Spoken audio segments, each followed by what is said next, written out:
Today is Thursday, the 11th of April, 2019. This is The Gap, episode 463. I'm with Lawrie, and Shazam is here. Joab, Gilroy, how you going, Shazam? Shazam! I'm pretty good. I wish I was Shazam. Yeah, I definitely would go about trying to work out what my superpowers were in a different way. But then again, I guess he was like a 15-year-old kid, so maybe that's why he did it in such a dumb way. You know? But yeah, probably wouldn't let someone shoot me in the face. I don't know. I'd probably go for the hand first, right? Like, yeah, a less important body part. Or maybe start off with something a bit smaller, maybe like a paper cut, and then work your way up. Yeah, you don't have to go straight to that's that was pretty. It was a good movie. I liked it. What's going on, Luke? You watched any movies? No, I think that was the last time I've actually been to a cinema and seen. But yeah, I've been watching movies. I watched London Has Fallen on Netflix. Not as good as the first one. No. I like the first one. It's dumb. Yep. It's pretty stupid. Yep. Olympus Has Fallen. Yep. And London Has Fallen is significantly worse. Very much not a good film. Significantly worse. Nate loves those fucking movies. And he's super excited. There's a third one coming out, right? Yeah, I saw that. But it's not gonna be apparently not in the same formula. It seems like I was reading up on it, and it's more like he's being framed for trying to kill the president. I don't know. It just seems dumb. Not that the other ones weren't any. Were taut political thrillers or some shit. They were not. But no, I mean, I'm still watching stuff. What did I watch last night? I can't even remember. I was gonna watch John Wick, and I was like, oh no, I'll wait a little bit, and then I'll do the back to back. I'll watch John Wick and then John Wick 2. Sure. Yeah. I can't even remember what I watched last night. I don't know. Oh, This Is the End. Seth Rogen. Right. Yep. Apocalypse film. It's very good. It's very funny. Yep. Did it hold up? Yeah, it holds up. It was a bit. I was fucking losing myself at one part. Yeah. Where there's like a scene where,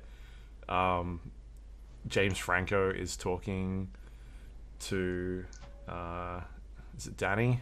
Danny something. Danny McBride. Danny McBride. Yep. Yeah, this is why we should never do a movie. I know, right? Fucking hell. And they're talking about like him jizzing on a like coming on a porn magazine, and then it goes on for like 2 minutes about them just like jizzing everywhere, and they're like making hand signals and gold. It's pretty funny. It's immature, but it's funny. It's Yep. very well done. I don't know. I like that film. I think it's pretty good. No, I don't know. I've watched stuff. Have you watched anything that you would like to talk about? I haven't watched a movie, but I watched two BBC miniseries. One was called The ABC Murders, and the other one was called Ordeal by Innocence, and they're both Agatha Christie adaptations. So both like 3-episode miniseries. And Agatha Christie is obviously the famous mystery writer. And yeah, one of them's Hercule Poirot story. So he's the famous detective who was in Murder on the Orient Express. Oh yeah. That kind of stuff. So he's in the ABC Murders. He's played by John Malkovich, fucking amazingly. It's like the proto Dark Knight Returns. It's like Dark Knight Returns way before comic books even existed type thing. It's old, retired Hercule Poirot. The people he knows in the biz are like retired as well, and the ABC Murders sort of directly target him from the get-go. Like the murderer is like writing him letters to try to to taunt him directly. That's really fucking good. And it's got like another meta vein to it about like immigration and stuff because he's Belgian but lives in England and stuff. So there's like some interesting modern day stuff going on there. But yeah, John Malkovich is fucking amazing. So yeah, it just winds up being this really good story, really well written type thing. Right. So that's good. And the other one, Ordeal by Innocence, not as good, I thought, but still pretty good. Bill Nye is in it, and basically this woman dies and like dies in this house. This mum dies in this house, and then like a year later, this guy shows up, and he's got an alibi for the man who was sent to jail for doing it. But he's like super shaky, super shady, and like as the miniseries goes on, you sort of realize that literally everyone in this fucking house had a halfway, decent, if murder has an excuse. Every single person here had an excuse to murder this bitch. And you're like, oh, fuck. It could be anyone. And you're sort of like, who could it be? Who done it? So it does it really well, That's sort of Agatha Christie staple, right? So, yeah, Hercule Poirot does not show up in that, sadly. But it's still 90%. 99% resolves itself. But yeah, they're just both really good. I'm really fucking digging those. The first one I watched was And Then There Were None, which had the dude who played Tywin Lannister and Sam Neill in it. Okay. And that one is like a classic. It goes by another name that you can absolutely not say. But if you look up the new name for the poem, 10 Little Soldiers, you will eventually get to what it used to be called. Awful name. But yeah, that one, Everyone Dies, sort of based on this poem. And like, yeah, that one's like, oh fuck, who's gonna live? Who's doing this? How is it happening? And yeah, it's good shit. Like, yeah, the BBC puts on real good. Like, Agatha Christie's a fucking classic. She's put together really good whodunits, and I don't know what it is. Like, I just really enjoy watching whodunits, I guess. I mean, even if I know who done it necessarily, like I went and saw Murder on the Orient Express, the recent one, like the Kenneth Branagh one. Yeah. No, I know that story very well, but still really enjoyed it because that was good. Yeah, like it's shot interestingly. Yeah, these ones, they're miniseries, so they're a bit longer, but generally really well done. And yeah, like mostly a really good cast as well, like a really like good acting and stuff. The second one, Ordeal by Innocence, did this like time shifting thing that was, I thought, a little bit confusing because it did a couple of time shifts that were like a year apart, and so everyone looked identical. Like nobody had any significant differences. It was easier when it was shifting 20 years in the past when they were all children. You're like, oh yeah, I can follow this. When it was just a year ago, you're like, when the fuck is this taking place? Yeah, it was a little bit confusing. But yeah, otherwise, yeah, awesome stuff. Highly recommend. But yeah, games. No, not much. Like I was thinking about Hellboy, but like it doesn't seem to be reviewing well at all. So no, it seems to be getting slammed. Probably skip that one. I saw one of the review titles was the worst comic book movie ever, which now I kind of want to see it. Yeah, because isn't Catwoman right? Like Catwoman still exists. Is there a better basketball scene than Hellboy? It couldn't be. It couldn't be. Yeah. What was I going to say? I'm going to go see Us tomorrow. Oh, you haven't seen it yet? No, so I'm going to go see it. Right. Yeah, so I can listen to what's that podcast that Nate has started instead of being on this podcast. Here's Our Movies? Here's Our, something like that. We should know this. We should know this. Especially considering I'm trying to pimp it. What's it called? Here's My Movie. Here's My Movie. Yeah. Yeah, I have no idea what it sounds like because they were like, don't listen to this if you haven't watched Us. And I'm like, Okay, then. I won't listen. But I assume it's good. I'm sure Nate just yaps forever. Anyway, I saw the length. It's longer than the movie, I think. gold. No. Yeah, we got tickets to Sydney Film Festival. Right. That's probably... So, I don't know when that starts. I had a look. Yeah. Nothing much? really, nothing's really grabbing me. I think I added like one film to my Letterboxd accounts, but otherwise, there's nothing that really snagged me. I can't remember. I haven't even It was looked like at it some yet. fucking sci-fi film by fuck, I can't remember. It's like a French director Yeah. that did like, oh no, it's the chick from Amelie or something.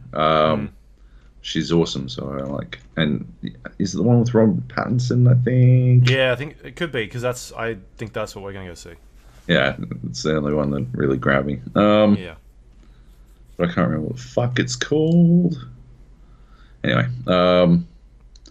yeah, Haven't had a look, so classic, get there eventually. classic us.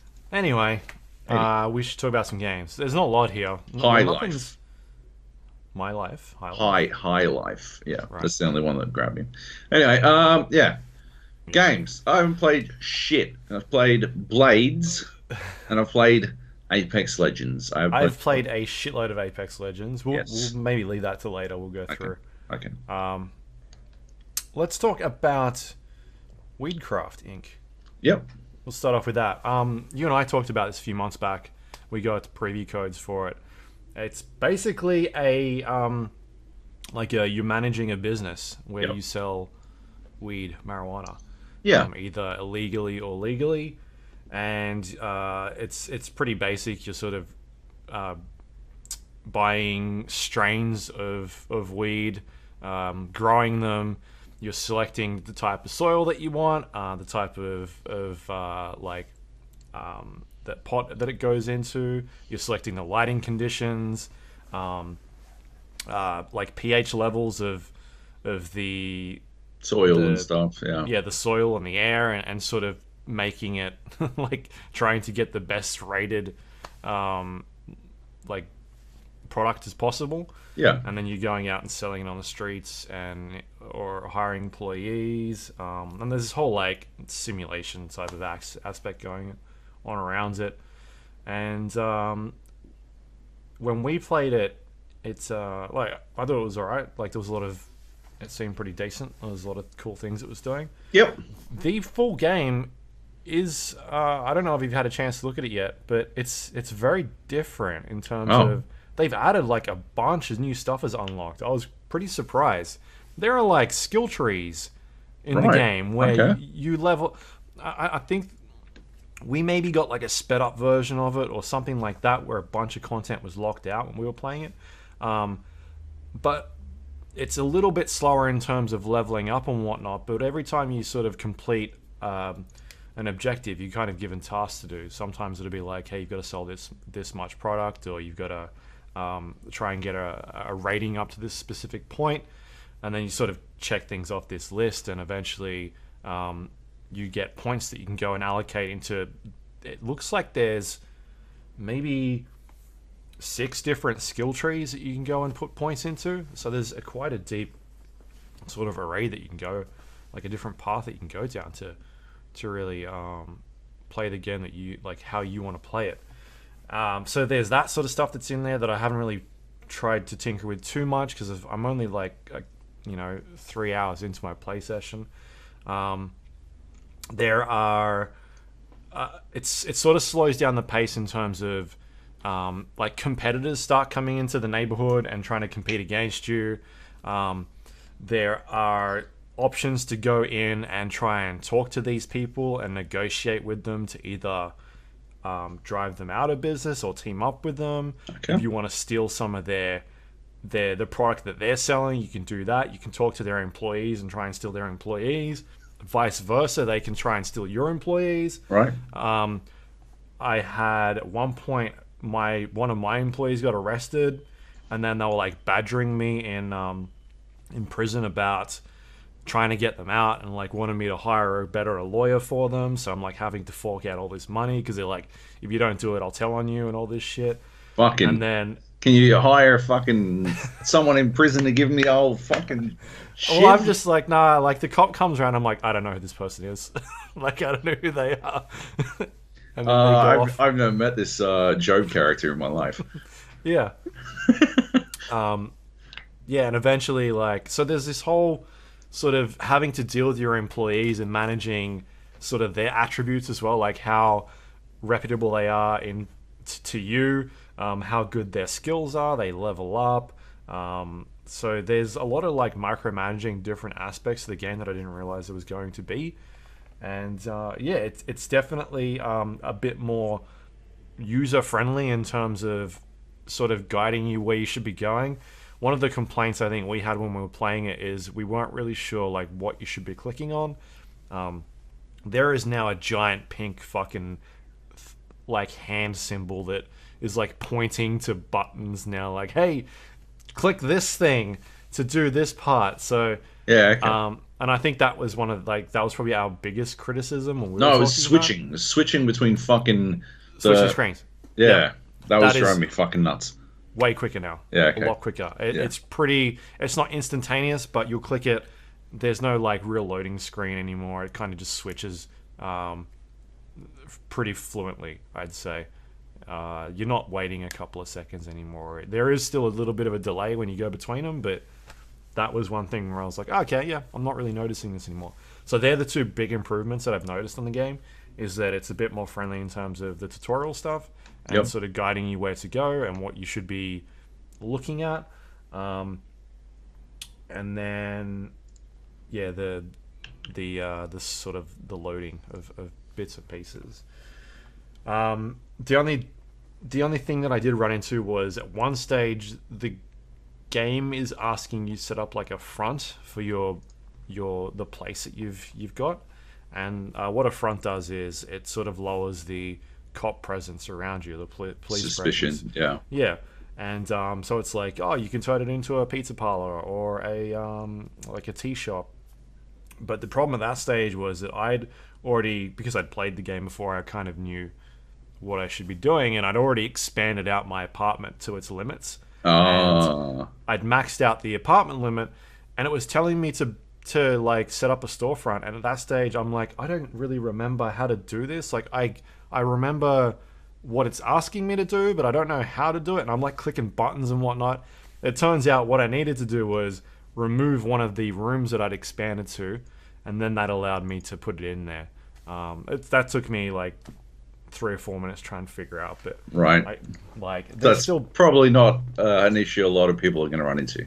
yeah, but there's still bits in there that it's like not really giving you a good indication if you press in the wrong buttons and whatnot. Yeah. Trying to, but yeah, it's I think it's a lot of fun. I think it is out in like 2 days. It's like by the time this episode comes out, it'll be very soon for Right. it to actually be released, and I think we can talk about it.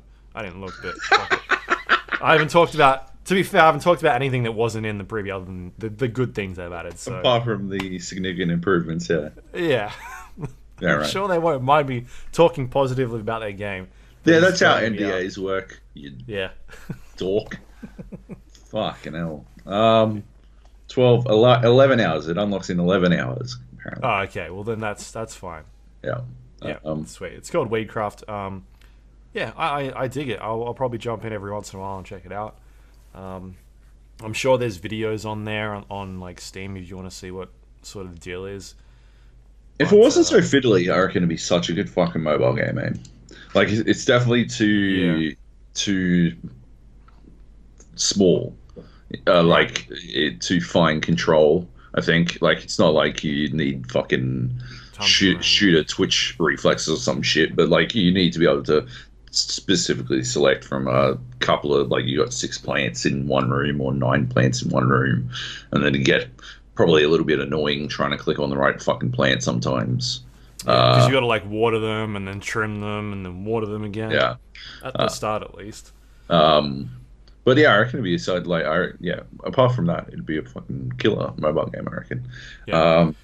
Because yeah, it's definitely the sort of one where you don't want to fucking hammer like a super long session.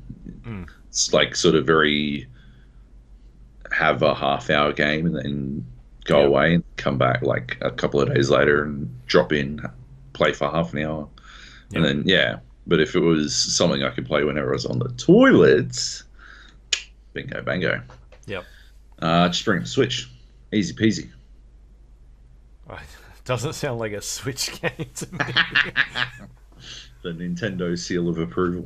Yeah. Yeah.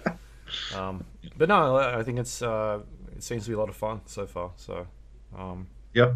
and it was already pretty deep when we were playing it. Yeah. Like adjusting prices of all the product and trying to find like the best rating to do it all and having the right type of equipment. Yeah. Selling to the right people. Like it seemed pretty. Like there was a lot going for it, and then now they've opened up even more stuff in there. I'm like, oh, okay, yeah, it's even deeper than that. And then there's like a story going on. There's like a second mode for like advanced users that you can jump in and play that. I'm not really sure how that bit works yet because I'm still going through the normal story. But yeah, seems like there's a lot of content there. Do you know how much it is at the moment? I have no idea. And it's not coming up on Steam. Oh, because you've already got it. 'Cause I already have it in my library. So yeah, I got. I wouldn't expect it to be super expensive. It just Well, it seems seems to sell shit at a reasonable 20 to price. $30. Yeah. But yeah, Alright, for cool. for a management game of this sort, yeah, like I think it's worth like the $20. Yeah. Yeah, cool. All right, All right. The other game I've been playing is Mutant Year Zero. it's that XCOM style game, right? Yeah, yeah. But it's got a bit of a twist on it. It's been out for a while. I got a code through the Humble Bundle, Right. and it's the way it works differently to XCOM is that it is more like an open world. So you're actually controlling these characters who are mutants. You start off with basically a pig and like a duck, and it's like it's set in a future time where things have sort of gone to shit, Right. and it's them trying to sort of go around and explore and scavenging and whatnot. And you start off with two characters, and eventually you start adding more people to your party. But yeah, it's like an open world game. There's different areas you can go and explore, and then as you get close to enemies, you can then switch into the turn-based XCOM combat that you're familiar with, and then start playing it that way. So it's a very like stealth based. Like it's heavily reliant on stealth gameplay because you can actually go into an area and take out people individually before you actually trigger like a major combat scenario. Like sometimes you could just clear out the whole area and just not even really have a fight with anybody. Cool. Because you can just stealth combat. And the way the stealth works is there's like a radius around the enemies, and sometimes they'll be patrolling, sometimes they'll be standing still, and the radius basically shows you their like line of sight or where they'll be able to detect you, and you can initiate an ambush when you get close enough, and then that triggers you into the turn-based combat.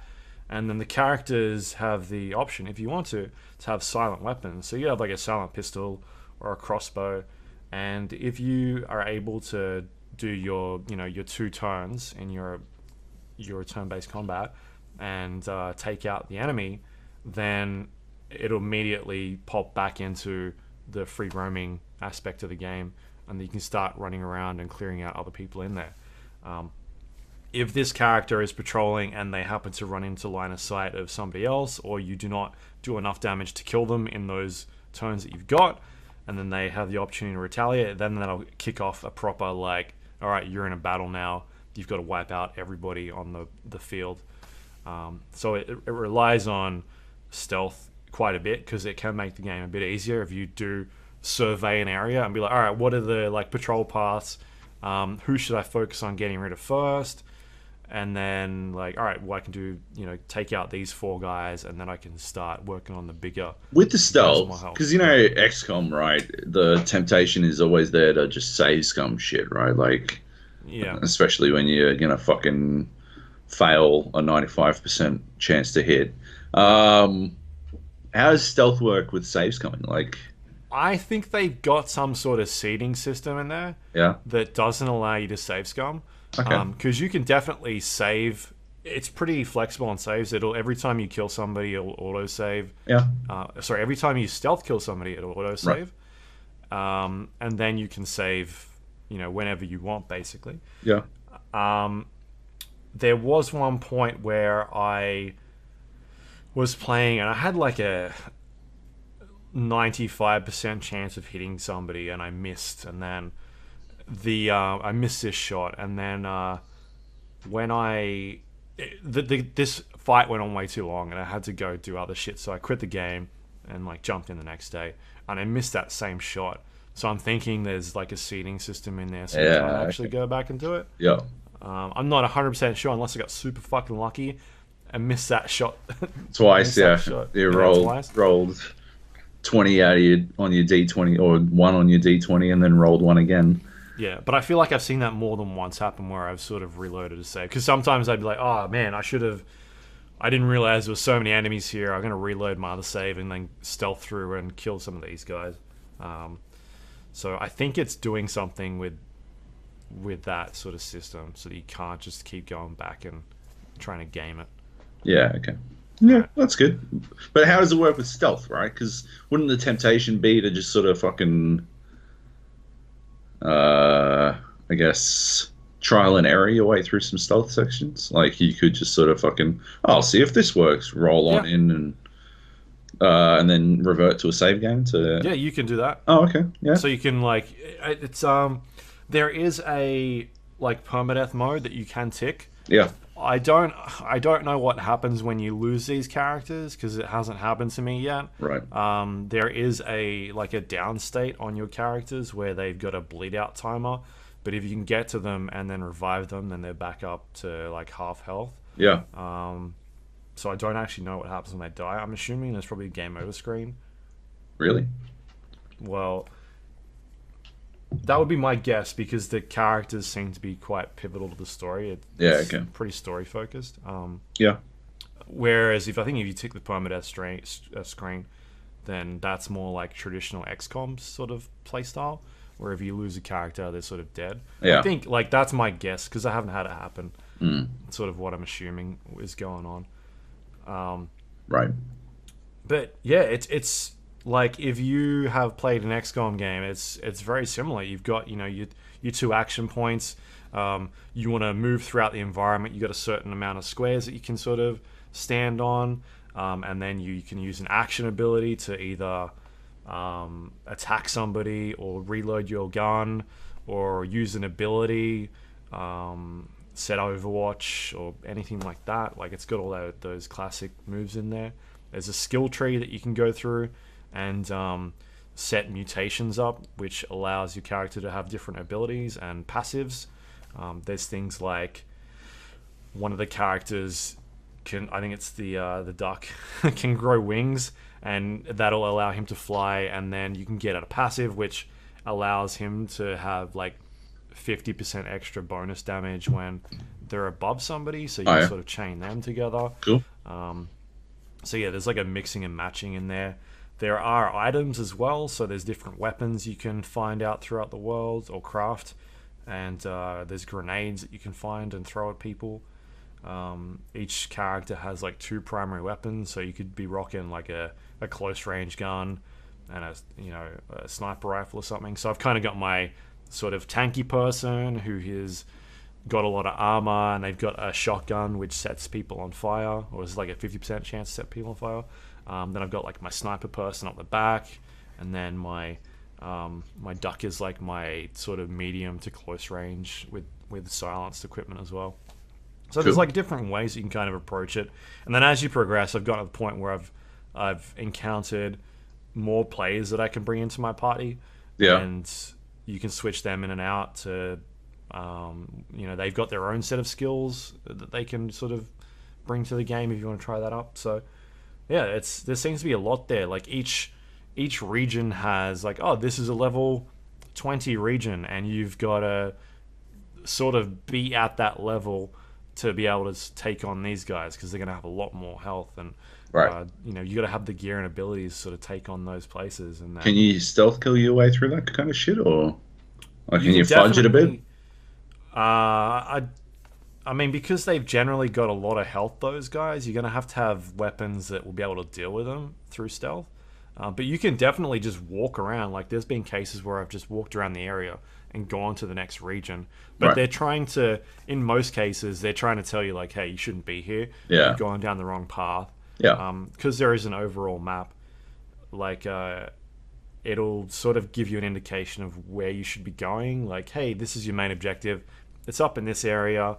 But you can also side path to these other bits, and that'll allow you to get some more resources to craft better gear or to level up some of these characters. So it is trying to funnel you, but there is a bit of freedom to Yeah. branch off a little bit, Cool. which is good. And I like the sort of the aesthetic about it, like this post-apocalyptic weird mutant thing that's going on, where you run into areas and like there's a good moment where I think it was at a school, and they were talking about how like basically school kids are all these little monsters and whatnot. So they're trying to like play on things that we know that is like normal for us, and for Yeah. them it's things they've heard of, like stories that have been passed down about how this stuff used to be run. Cool. So it's just like funny listening to some of that dialogue Cool. as they're talking. I think the voice acting is really good. Yeah. Like all the characters talk. They've got a lot of interesting things to say to each other as you're sort of walking throughout the world and exploring. So that's really fun. I think it's really cool. It's not as hardcore as some of the other XCOM games that I've played recently. The one I'm thinking of is the spy one from Yeah, Devolver. That wasn't Devolver. Wasn't Devolver. It was one of those. That's that other one. That other Good company. Shepherd. Good Shepherd. Yep. Yeah. They're not the same company. No, not the same company. But that was like a super hardcore XCOM game, whereas this is maybe, I don't think it's as hardcore as XCOM from what I've played at the moment, only because XCOM's got that permadeath, like you've got to be on the move constantly and making sure your base is up to scratch and researching all the stuff, otherwise you maybe waste all this time that you've been playing. Fucking, what's going on? Is there like a it's just biker rally outside your fucking house or something? I think he lives near here. He's always been a dickhead. Classic. But yeah, no, I think it's definitely got that same feel as XCOM. It can be challenging at certain parts. Like there've been bits where I'm like, all right, I'm getting my ass kicked. I need to restart this fight again. Oh yeah. Getting smashed. So Getting, I really getting dig it. owned. I like it quite a lot. It's pretty cool. Cool. $50 on Steam.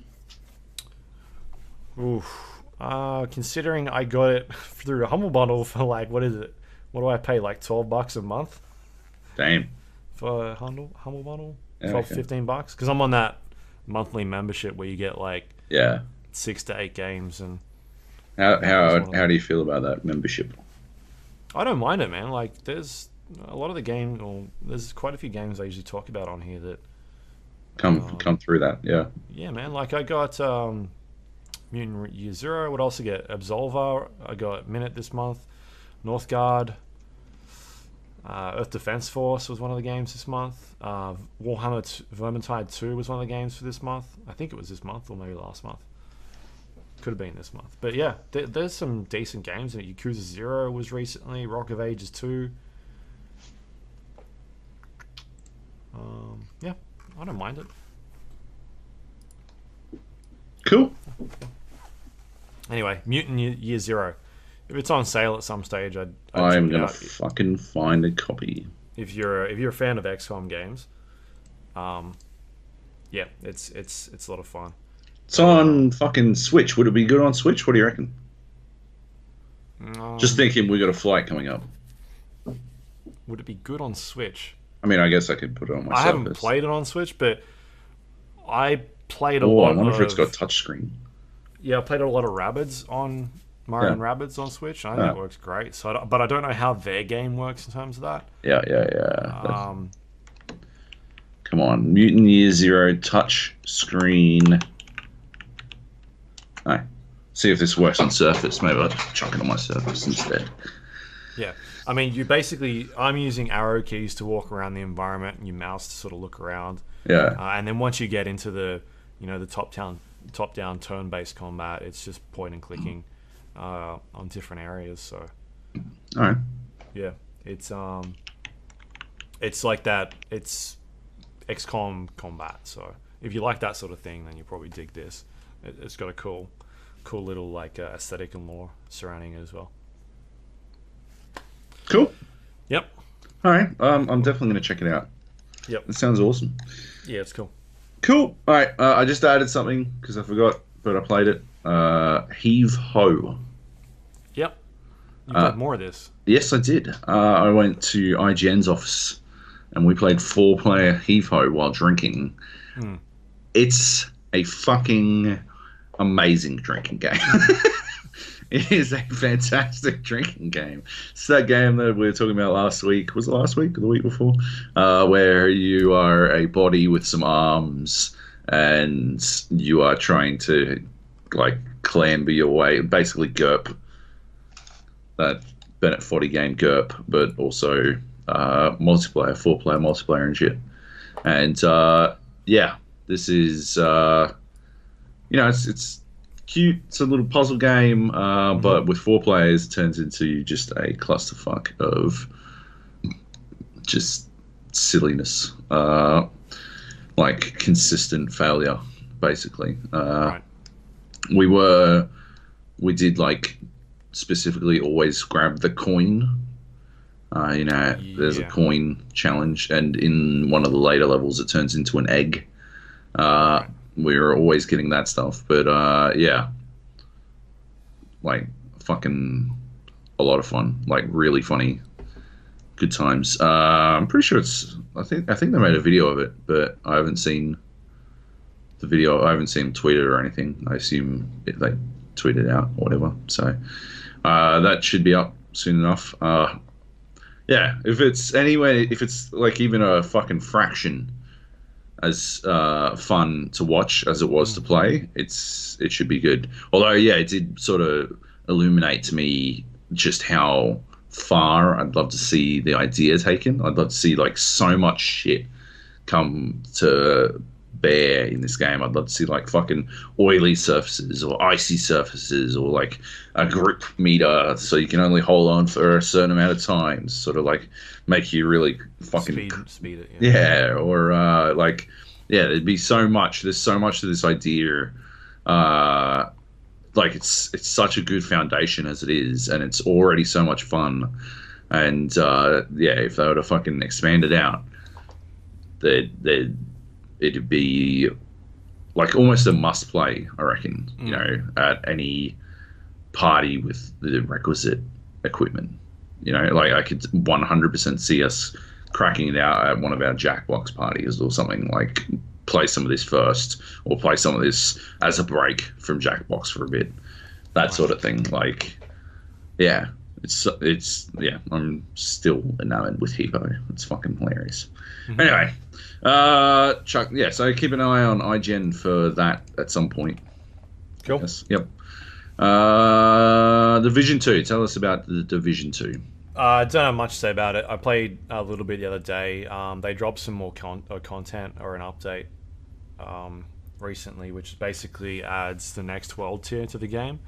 So it unlocks a new stronghold. I'm not up to that part. I'm still working through the other world tiers because I had a bit of a break once Sekiro came out and a few other things because I had to work on that.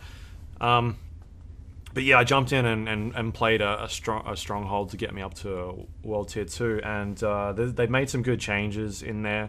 In particular, the modifications on the guns no longer have negative stats on them. So before it'd be like, hey, you've got 20% reload speed, but your accuracy is down 10% or something like that. Or like, hey, here's this angled foregrip, and it's got better stability, but the accuracy is lower, stuff like that. Yeah. So they've now like, all right, you put this thing on it, it's like 20% extra reload speed. There's no negative effect to it, which is good because it means that there's a proper reason to use some of this stuff.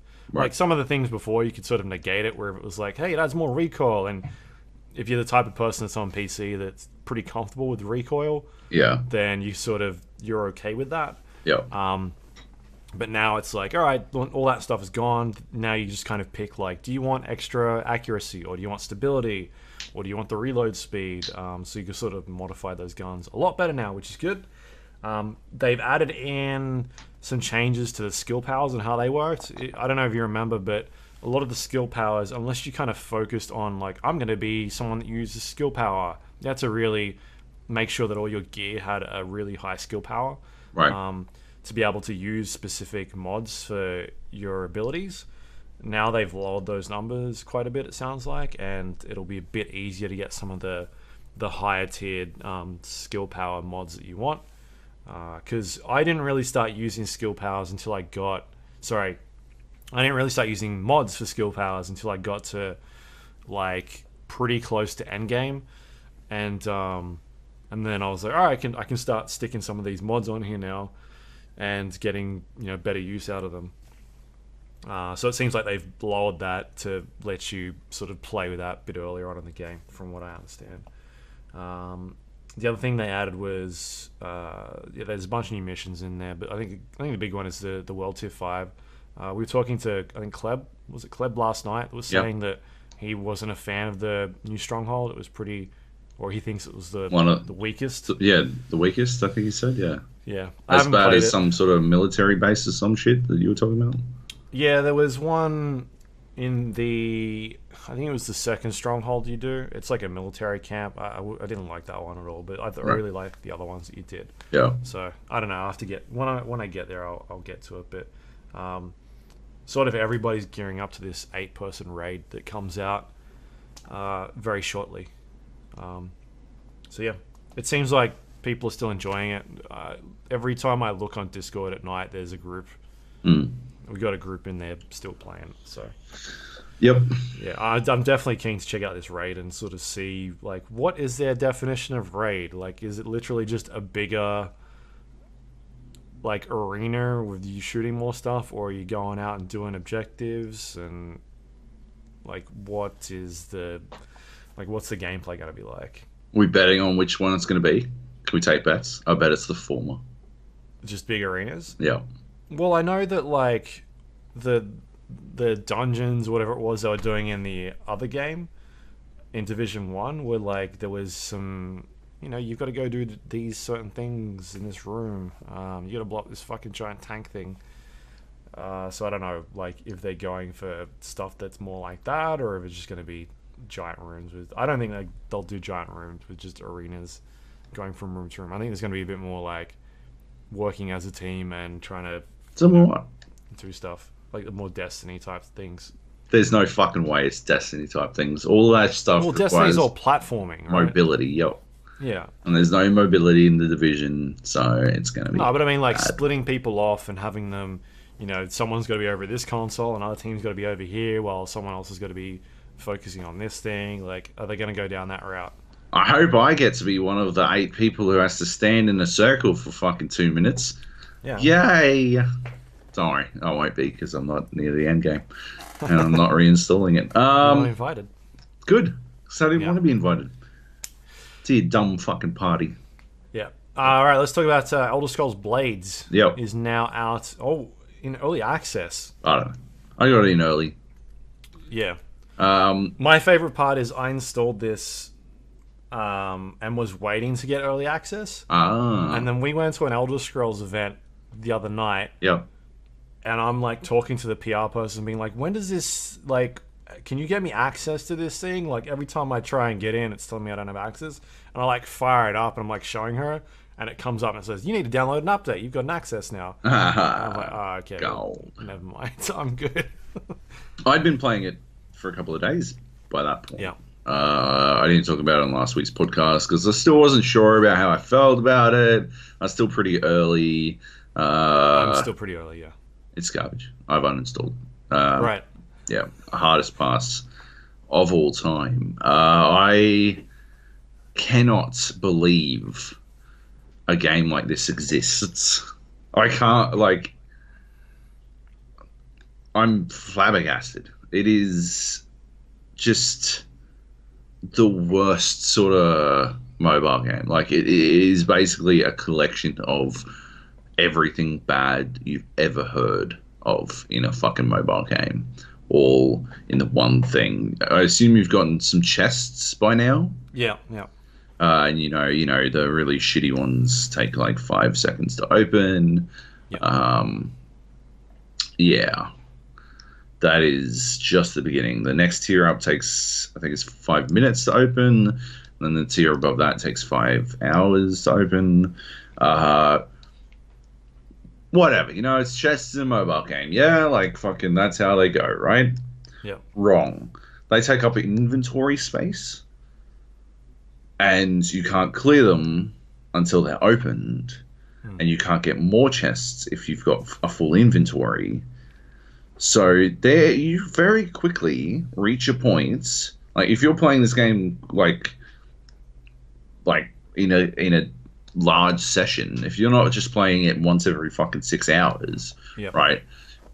You quickly reach a point where you have so many chests that you don't get chests anymore. Yeah. So you're just doing quests for the fucking fun of quests, basically.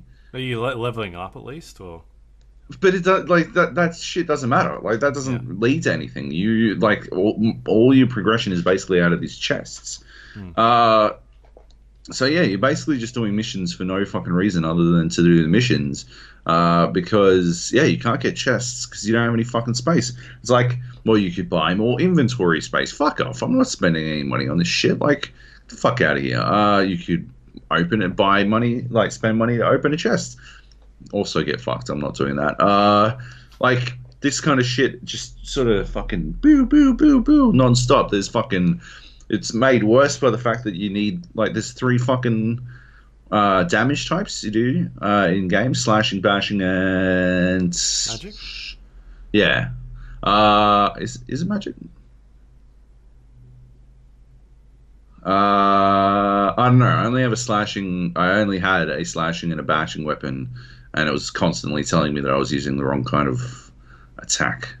All right. But you're supposed to have. Well, it's because I sold whatever the fucking third type was. It might be magic. I don't know. I'm just running around with an axe. So axe is like... No, it's not slashing and bashing. It's like fucking chopping and bashing, whatever. Axe is a chopping weapon. And I had a mace and an axe, and I sold all my other stuff to try and make inventory space, which was a massive mistake because it didn't seem to fucking impact how many chests I could have. But yeah, certain enemies... only do take certain things, right? This is when I fucking quit because I kept doing minuscule damage to this one thing. I'm like, okay, so now I need to get a good a fucking elven mace +2 for my level, and an elven axe +2, and an elven whatever the fuck +2. It's not enough that the chest has to give me 1 great weapon. Now I need 3 fucking great weapons. And also, I need great armor or I'm just going to get punted. The way level gating is created is such that, you're basically only ever doing... Like, the only reason you want a better weapon is so that you can take on quests at your particular level a little bit faster. Mm-hmm. Right, you just sort of streamline the process to take on those quests a tiny bit faster because you can't use better weapons to outpace your own level because you don't have really the armor or health to actually survive because you're basically always copping shit. Even when you're blocking, you're still taking a bit of damage. And yeah, holy fuck, man! So you basically, why are you playing this game? To get chests, but except you can only have a certain amount of chests. Like you basically literally time gated into a position where they just like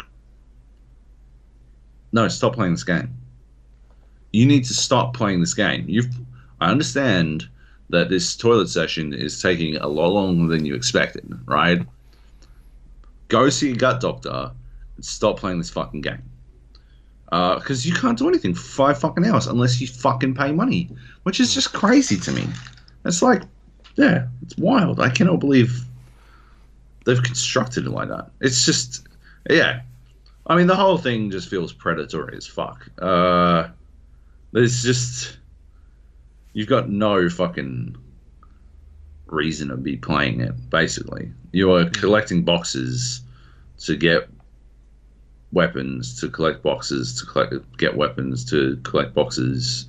It's just it's a gameplay loop of basically nothing. Not to mention, how bad is holding down? You've played it enough to know that you have to press the fucking thumb on the screen to fucking power up your swing. Why isn't it just like fucking, I wasn't a huge fan at the end of the day of Infinity Blade. I didn't think it was the fucking greatest be all and end all. I thought it was pretty fucking basic as games go. Sure. Right? But the combat system was fucking engaging. You felt like you were actually slashing, right? This is some fucking basic Fruit Ninja shit. Why the fuck am I bashing shit by holding a button and trying to time the press? Fuck that. Holy shit. Not to mention the amount of times I definitely got it on perfect, but apparently I was a pixel too low, and so I just didn't fucking swing at all. Christ. Anyway. Yep. Don't get blades. It's terrible. Did you invert the controls? No. Why? What? I inverted my controls because I found them not to my liking. I don't know. I was like, whoa, why am I looking at the sky all of a sudden? No. I don't know. Maybe I just don't play that many first-person games on my phone, whereas I'm just like, when I moved down, it was looking to the sky. I think that's how it was working. It honestly didn't register at all for me. Yeah. It might be like that. I don't know. I've definitely gotten to a point now where I can adjust to inverted controls pretty quickly. It's not how I'd prefer to play. Like, if it was somewhere where I needed precision aiming, then it would have bugged the fuck out of me, I'm sure. But if it's just basically walking around and stuff, I don't give a fuck. I'd play The Witness with inverted controls, probably. Yeah. I mean, obviously, it's like a flight simulator. When you swipe down, it looked up, or when you swiped left, it'd go right. And I'm like, what what is happening? So I had to invert them straight away. I was like, this is wrong. That doesn't ring true to me. I don't know. Maybe you're holding your phone upside down. Did you think about that? Oh, that's what it is. Yeah. You walk on the ceiling, right? Yeah. But yeah. Anyway, uninstalled. Do you play sideways or portrait? Sideways. So this massive fucking Pixel 3 thing. It's fucking the size of my face. Play it sideways. You don't seem to be able to switch it mid-game, from what I could gather. Because when you're playing it like horizontal, like landscape, you can set up a virtual joystick sort of comes on the screen. I'm not sure if it happens portrait, but maybe it is. But yeah, I don't think it does. I played it in portrait the first couple of times and switched to landscape eventually. It's just way more comfortable, and you can see a lot more of the screen because I spent a lot of time in portrait mode when I was first seriously looking to my left and turning all the way to my and you feel like, remember when we played the HoloLens and you could see fucking this tiny fucking slice of whatever fucking AR shit it was trying to show. That's basically how it feels like when you're playing portrait. When you switch to landscape, it just feels like, you're moving around in irregular. It looks like Skyrim on your phone, right? I can appreciate that. It's graphically gorgeous. There's an attempt at storytelling. I didn't really give a fuck after it told me I had to talk to the blacksmith to repair the blacksmith. I'm like, his house. Yeah. I'm like, I don't give a fuck. None of these people are going to say anything interesting. Smithy. Yeah, fuck you, Smith. But yeah. Okay. You should be able to get that now on mobile devices. You want to check it out? Don't. But you could. Yeah, but you shouldn't. Okay. What if someone's like a crazy person? What if you're like Gerald that really liked Fallout 76 Oh yeah, and it was his game of the year? And he's like, I love these games, so he's that's on true. board. I don't have a good answer for that. Yeah. I don't know how to speak to those people. They're too weird to me. Yeah. All right. Next up, Battlefield 5 Firestorm. We got to play a bit last week. Yep. We've been complaining about this one for a little while. Yep. Basically since the launch, right? They fucked up the matchmaking. Yep. They finally listened to people, Joab. They listened and they changed the matchmaking. What they ended up doing was, for some of the smaller regions, like I think it was Brazil, like South Africa, I think was one of them, maybe. So there was some of the Asian regions, Yeah. and then Australia as well. They limited matchmaking so that once you started matching, it would put you into your region as opposed to be like, oh, okay, I'm going to stick you into a game in this other country because there's a game ready. Like, all right, you can go play in the US or you can go play in Southeast Asia or Japan for our case. We were getting like a lot of America, Japan games popping up. And so they limited that, which is good because it meant when we fired up a game, you'd get in there and it was like wait time, 2 minutes or a minute and a half, and then you'd wait, and eventually it'd chuck you into a server, and it was like, sweet, this is an Australian server, I've got low ping, and it generally when we were trying it, like it was filling up pretty quick within a minute or two. It'd fill up to 64 players and kick off, which is great. That's like the way that you want this game to go. Yeah. Because what was happening, we spent like 2 weeks just being chucked into servers that weren't in our region, and then having to be like, well, we can either play with 290 ping or 130 ping, and that just doesn't feel good at all. Or we can back out and hopefully get an Australian server. Sometimes you get lucky and one would pop, but I mean, it wasn't worth the wait. We'd be sitting there for half an hour sometimes and just get nothing. We'd constantly just get thrown into, 200 ping Southeast Asia server or 290 server. Yeah. So, so they put up this fix over, I think it was like a Saturday or Friday night. I jumped in, immediately noticed the change. Yep. I couldn't get a solo game to pop, which was probably understandable, but it wasn't chucking me into a random server somewhere across the fucking world. Yeah. And then we started jumping into some squad games, which was working. We'd have to wait like a minute and a half, 2 minutes, but eventually we'd get into a local server, it'd pop, and we could play. Yep. Which is great. Yeah. And they was broke awesome. it. Like for that one day when it was working, it was fucking sick. I still genuinely think Firestorm is like my dream battle royale at this point. It has, it could be better, 100%, but like just foundationally, it is my dream. My dream would be that they never fucked up PUBG and I could still be playing that. But Firestorm, I prefer the shooting. I prefer Battlefield shooting at the end of the day to PUBG shooting. I never thought PUBG had a great shooting model. It was just the best at the time. And I definitely think Battlefield has a better shooting model. I know it's not what everyone loves. I know, like, especially like old school COD players or old school Quake players tend to have a lot of trouble adjusting to the way Battlefield shoots. Yeah. But yeah, for me, I don't have to adjust. I'm playing Battlefield games every single time they've come out. And yeah, I'm fucking well in for that shit. And yeah, it's basically just PUBG and Battlefield with destructibility. That's awesome. That's fucking perfect. Holy fuck. Bring it on. Fix the tiny little things like the fucking looting and stuff like that. And yeah, that's it. It's good enough for me. But yeah, that one day when it was working was fucking, it's heaven. It was the best. Then they broke it again. And I don't know. It's dead. It's basically dead.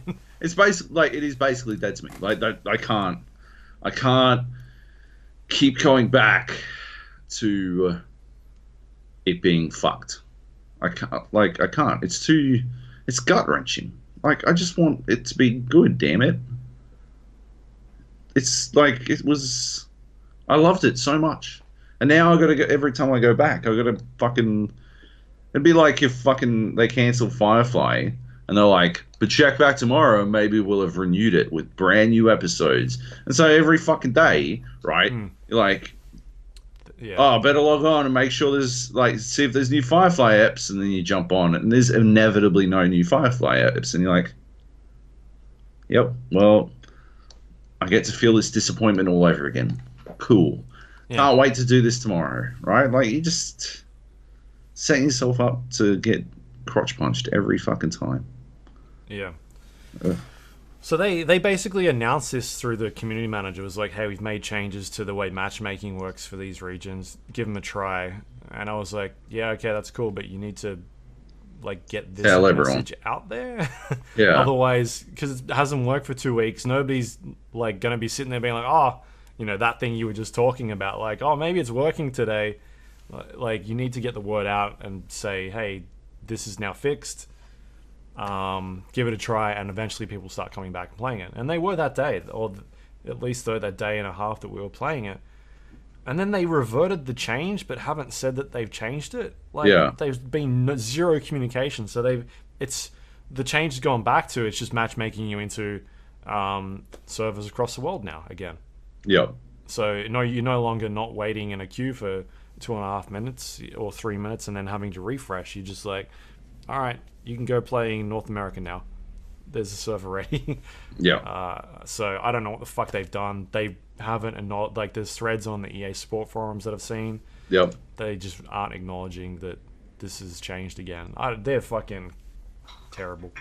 They are. It's not hard to be a fucking community manager or to like talk to people. They have killed this game. My problem is, right, now that I've played Firestorm, I don't want to play regular Battlefield. Yeah. Because I just want to play Firestorm. Right? Yeah, well, and I guess that's why we've been playing Apex, because I want to play Battle Royale. Yeah, basically. I've got the fucking fever again. And so, yeah, I don't want to go back to fucking... Yeah. Like, oh, man, I don't know. I'm just fucking... It's so gut-wrenching. Fuck damn it. Anyway. Yeah.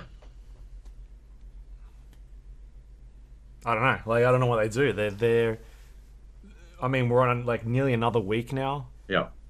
And they've not said anything. Well, I just saw they're paying streamers to advertise Firestorm. Maybe this is their effort, but I don't know how Muzelk managed to actually get into a fucking game. They must have spent a lot of time trying to get into one. But yeah, I don't fucking know. I'm lost. Let's just talk about Apex. Been playing a lot of Apex. Yeah. This week still. Yeah. A fucking ton. Yeah, heaps. It's kind of been like, hey, it's 5 o'clock. Let's play some games for a couple hours. Basically, yeah. It's awesome. It's still awesome. It's it's still not as good as it could be, but it's still awesome. I love it to bits. Had some really good games. I've been playing with a lot of randos because I've been playing during the day quite a bit, just procrastinating while I wait for certain shit to tick over. Played a lot on the weekend on my own and stuff, and with other people. But I've gotten to a point now where I'm just sort of leaning into the idea that I don't get to, I don't know, dictate everything that's happening sometimes. It's a lot easier that way. Like, I guess when we were playing PUBG, I was very used to IGL, game leading, and doing whatever the fuck I said. And, obviously we discussed it, and I wasn't like the fucking king. It wasn't a cheer-tatorship or anything, but, yeah, like, I was pretty used to just fucking, yeah, let's do this. Someone has to call what we're going to do. I'll call it. But playing with randos in Apex, I've very much learned to take a pretty big backseat and just do whatever the fuck. I'll still argue with you a lot, but like when randos are like, "Oh yeah, let's do this," I'll just follow them. Yeah, that's what I do when I play with randoms. I'll just be like, I'll just follow. Yeah. If nobody's really picking suggestions, then I'll just ping on the map and be like, let's go here. Yeah. Well, yeah, I don't even do that. I literally just follow them around. Which leads to some interesting ones. I was following this one dude around, and it turned out that he was trying to follow me. Like, I'm like, we landed a fucking runoff, and we did like a run around runoff like 3 times. We got to the end of the 3rd run, and I'm like, where are we going, man? What are we doing? He's like, I'm following you. I'm like, no, you can't be following me. I am behind you at all times. He's like, yeah, no, I'm just waiting for you to take us somewhere else. I'm like, what the fuck, man? I'm clearly following you. Like, how the fuck? Anyway, that was pretty good. I think we actually won that game. We were 2 people. Like, we were a 2-man squad. That entire like our 3rd never even made it to the ship. And yeah, we landed at runoff and murdered like 2 squads. He wasn't very good. I think we won that game, and I finished on like 900 points of damage and 7 kills, and he finished on something like 200 points of damage and 0 kills. And yeah, we literally we just 3rd teamed the last team. But yeah, I think because we pissed away so much time running around fucking runoff, like the whole fucking server had whittled away to nothing. I think it was the 2nd circle, and there were 3 teams left. The 2nd circle. Fucking insanity.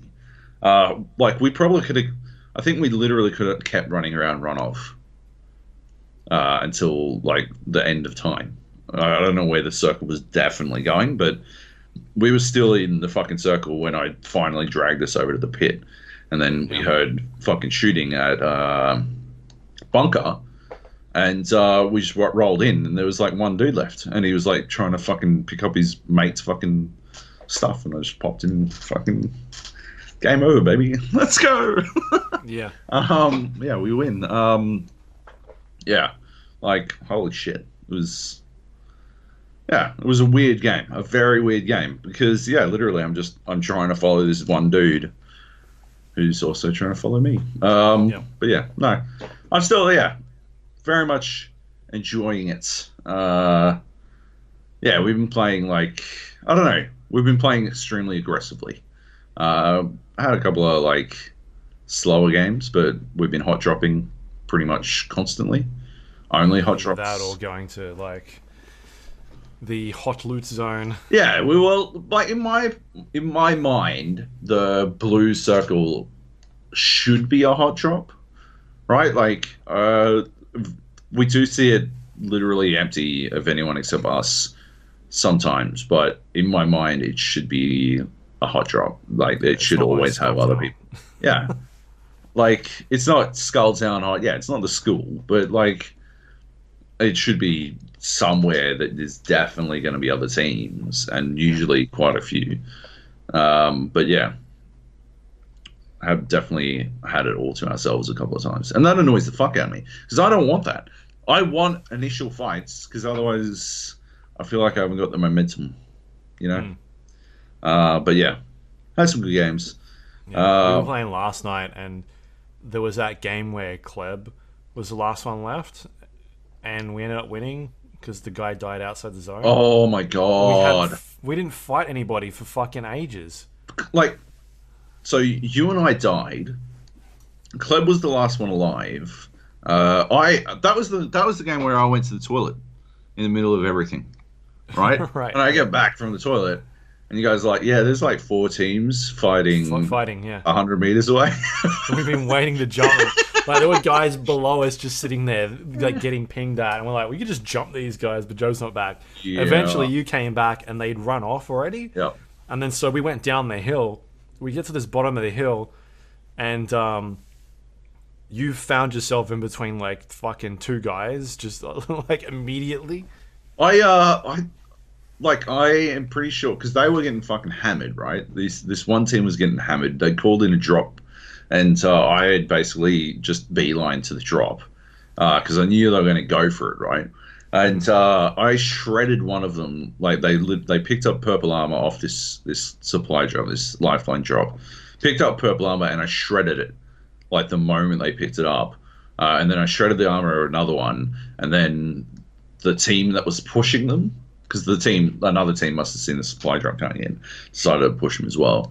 Must have thought that I was in their squad because they just like pounded everyone, like all three of us. So I got down and I crawled away, crawled into a safe location. It was very good, very easy to get up, but Kleb declined to come get me for whatever reason. I guess he hates me. And He's not healing. Yeah, is he not using his Q? And then but you guys kept going, and yeah, you got downed and finished almost immediately, right? Like they basically just straight up put you down, didn't they? No, I was on the ground. Oh, that must have been. Kleb was like running up and down the house, like the stairs. There was like two of them in the room with me. Yeah. And they were doing like cat and mouse thing. Yep. Yeah, right. And yeah, that was like they were legit still out of the fucking zone. He was like pounding them with his Kraber while they were out of the zone. So they must have been just pissing away heals trying to stay alive. And then he just ran into the fucking ran up the hill over to Servo. So we were at fucking Servo. And like he sat there at Servo for 4 fucking minutes, and we didn't see anyone. And he's got the Kraber out, and he's looking around and trying to fucking spot him. And then it was just, you are the champion, and we're like, what the fuck is going on here? Yeah, nothing. There was no shooting for like 4 or 5 minutes. It was dead. It felt like I don't understand. Has the server fucked up or something, right? Like, yeah. I don't get it. I would love to see their perspective. It was extremely confusing. Yeah. But yeah, it was good. And then we won the next game. We ended up in a fight, like between Runoff and what's it between? Like next to the pit. Yeah. Cascades. Between Cascades, the pit, and the Runoff, there's like I don't know what you'd call it.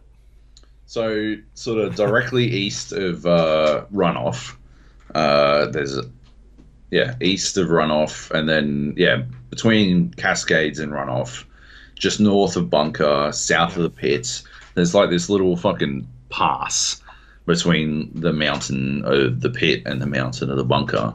A tiny canyon, and we wound up in a fucking massive battle there. Like one of the bigger battles that I've ever been in. Yeah, we pushed a team that was fighting someone else. We wiped out that team. Yeah. And then we wiped out the team they were fighting. And then another team came across. We wiped them out. And then it was like, there's like 2 teams left. And then everybody just kept coming over to this one area. We had really good angles on them. Like, you and Kleb were sort of upstairs. Yeah. On the walkway or the catwalks, and I was sitting downstairs. So whenever they'd try and push, they were focusing on people upstairs, and then I'd pop up from down the bottom and start shooting them, and they were just fucking lost. Or like somebody to push me downstairs, and I'd get my ass kicked, and then like you guys start shooting them from upstairs. They just couldn't do anything at all. It was disgusting the entire time. Yeah. We proper fucked them. I think I had all golds by the end of that one, and there was still like 4 or 5 death boxes with gold, like they were highlighting in gold. There was still that was like the goldest fucking game I've ever been in. There was so much fucking gold in that match. That was good. So we won that one. We earned that win because they had one. Like the fucking last 2 we killed, they had a Kraber. Like there was more gold. And yeah, like fucking hell, that was wild. We won another game where Kleb died twice. Remember that one? Yeah, that's the game I went off. I went fucking stupid. Yeah. Yeah, you went fucking 13 kills. I'm looking at it now. I'm looking at the fucking playback. 13 kills, 1566 damage, 3 revives, 1 respawn, and I had 3 kills, 1100 damage, and a respawn. So we like combined for 2600 damage. That's And I remember, or at least I'm pretty sure it was a quick match because we were in no, it like was a long match. was it? 17 Wasn't it? minutes. Yeah, that's That's quickish. pretty fucking long. That's long. Aren't quick like longer ones like 23, 24 minutes? They do get up there, but like Yeah, I mean it's quicker. We were in fights like constantly at the start. yeah. Yeah, it definitely felt like one of the quicker matches because yeah, you were just fucking Every non-stop. time we finished the team, like someone else would rock up and we'd be fighting again. Yeah, Like I'm like I don't have any ammo. I need to like I'm changing guns mid fight. yep, yeah. Like we're literally It's a just nightmare. trying to desperately grab whatever the fuck we can off these dead bodies, and trying to find some way to stay alive. Clever kept dying. We had to keep reviving him. And then he'd actually like full die, and then we had to go get off to all the other stuff, respawn things, and we used up 2 different respawn locations in that one area. But yeah, that was a fucking crazy game, and we won that one. That one ended With the gold shield. with the gold knockdown shield. Yeah, I think I've got that capped, so I can put that on this episode. yeah. Basically, the other team, one of them had a gold knockdown shield and managed to sneak his ass away into a different, like a sneaky location Yeah. to stay to try and revive, and he actually managed to get back up, but we finished him off. Yep. Yeah, and then very next game, I started playing Octane. yes, I unlocked Octane and started messing around with him. He's got like a good aggressive playstyle. Like he can be very aggressive, but also defensive. Like he can get out of fights pretty quickly and get into fights. yep, Because his Q ability sticks himself and with like a needle and injects like a speed boost to himself, but it does a tiny bit of damage. And then his health regens over time, and so you kind of want to switch between like, do I want to have like 85% health? Like you sort of want to stick around either having full health or like 80%, and sort of you don't want to constantly just keep putting this Q ability on yourself, otherwise you don't have no health. yep, So I sort of manage it at the moment in terms of like every once in a while I'll stick one of these things, and you can run around really quickly. It's good for the start of the game. Like when you drop, you just pop it and then just try and get as many guns and whatnot as you can. yeah, And then it's good to push other teams when they're in a bad position. And then on top of that, he's got his ultimate, which is a jump pad, which all the players can use. And again, it's another speed boost as well as verticality, like getting you to places that you normally wouldn't be able to get to. So yeah, man, I'm really digging playing him. I did not sort of understand the appeal of it when he first came out, yeah, but I figured like, oh, I'll check it out and play it, and fuck yeah, he's up there with my type of play style. Like I feel like I haven't played enough Wraith. Wraith is another one that I'd probably benefit well with, yeah. but yeah, just haven't had a chance to play much Wraith. But yeah, Octane's really good, very fast. And I've been playing. What's her name? What is her name? Bangalore. Because I got banned from playing Pathfinder, which is horseshit, by the way. But whatever. I've been banned from playing Pathfinder because Luke feels I don't use my zipline enough. And Please the team. so yeah, I'm now smoking at the worst possible times, and yeah. Yeah, I'm not sure if this is good. Yeah, this was your choice. You should just go Lifeline. This was your fucking decision. I'm not going Lifeline. Although at least I know how to press Q, unlike Kleb, who is a Lifeline main and never presses Q to heal himself. Would rather use syringes for reasons I can't understand. Yeah. Bangalore's good though. That game with the gold knockdown shield, the one where you got 13 fucking kills. I had digital threats on both my weapons. I had the Prowler and the Peacekeeper, and I digital threat on both of them. And I just pop smoke and then fucking shred. And you could see that like they were like panicking. You could see them just sort of spray in my general direction. I just fucking line them up, and then suddenly the full panic would set in, and they'd stop firing and turn around and run away.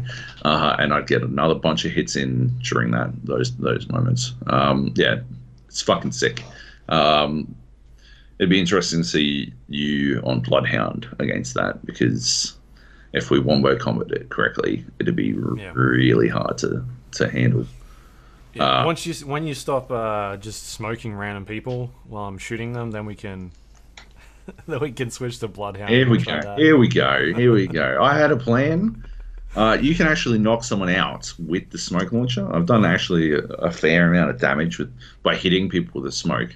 And so I was trying to kill this guy with the smoke because I thought it would be a good, funny moment. But evidently I missed. And you saved him, yes. And we killed him anyway. That's the thing. That's why I don't get why you denied me my damage. Oh my god! Because he was nearly dead. Fucking. Maybe I gave you more damage because you got a chance to heal a bit. This is true. Yeah. We're padding. It was some Westbrook style stat padding. Yeah. Yeah.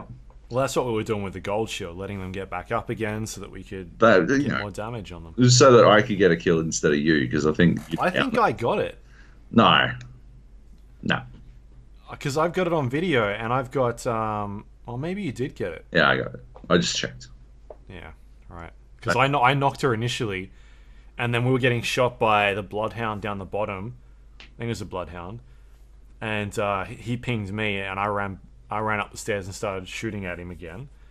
And then he went down, and I was like, I'm gonna go heal. But at that stage, I didn't realize that we'd already knocked all three of them. Yeah. And then, so by the time I ran back execute! Yeah, they were back up again. Yeah.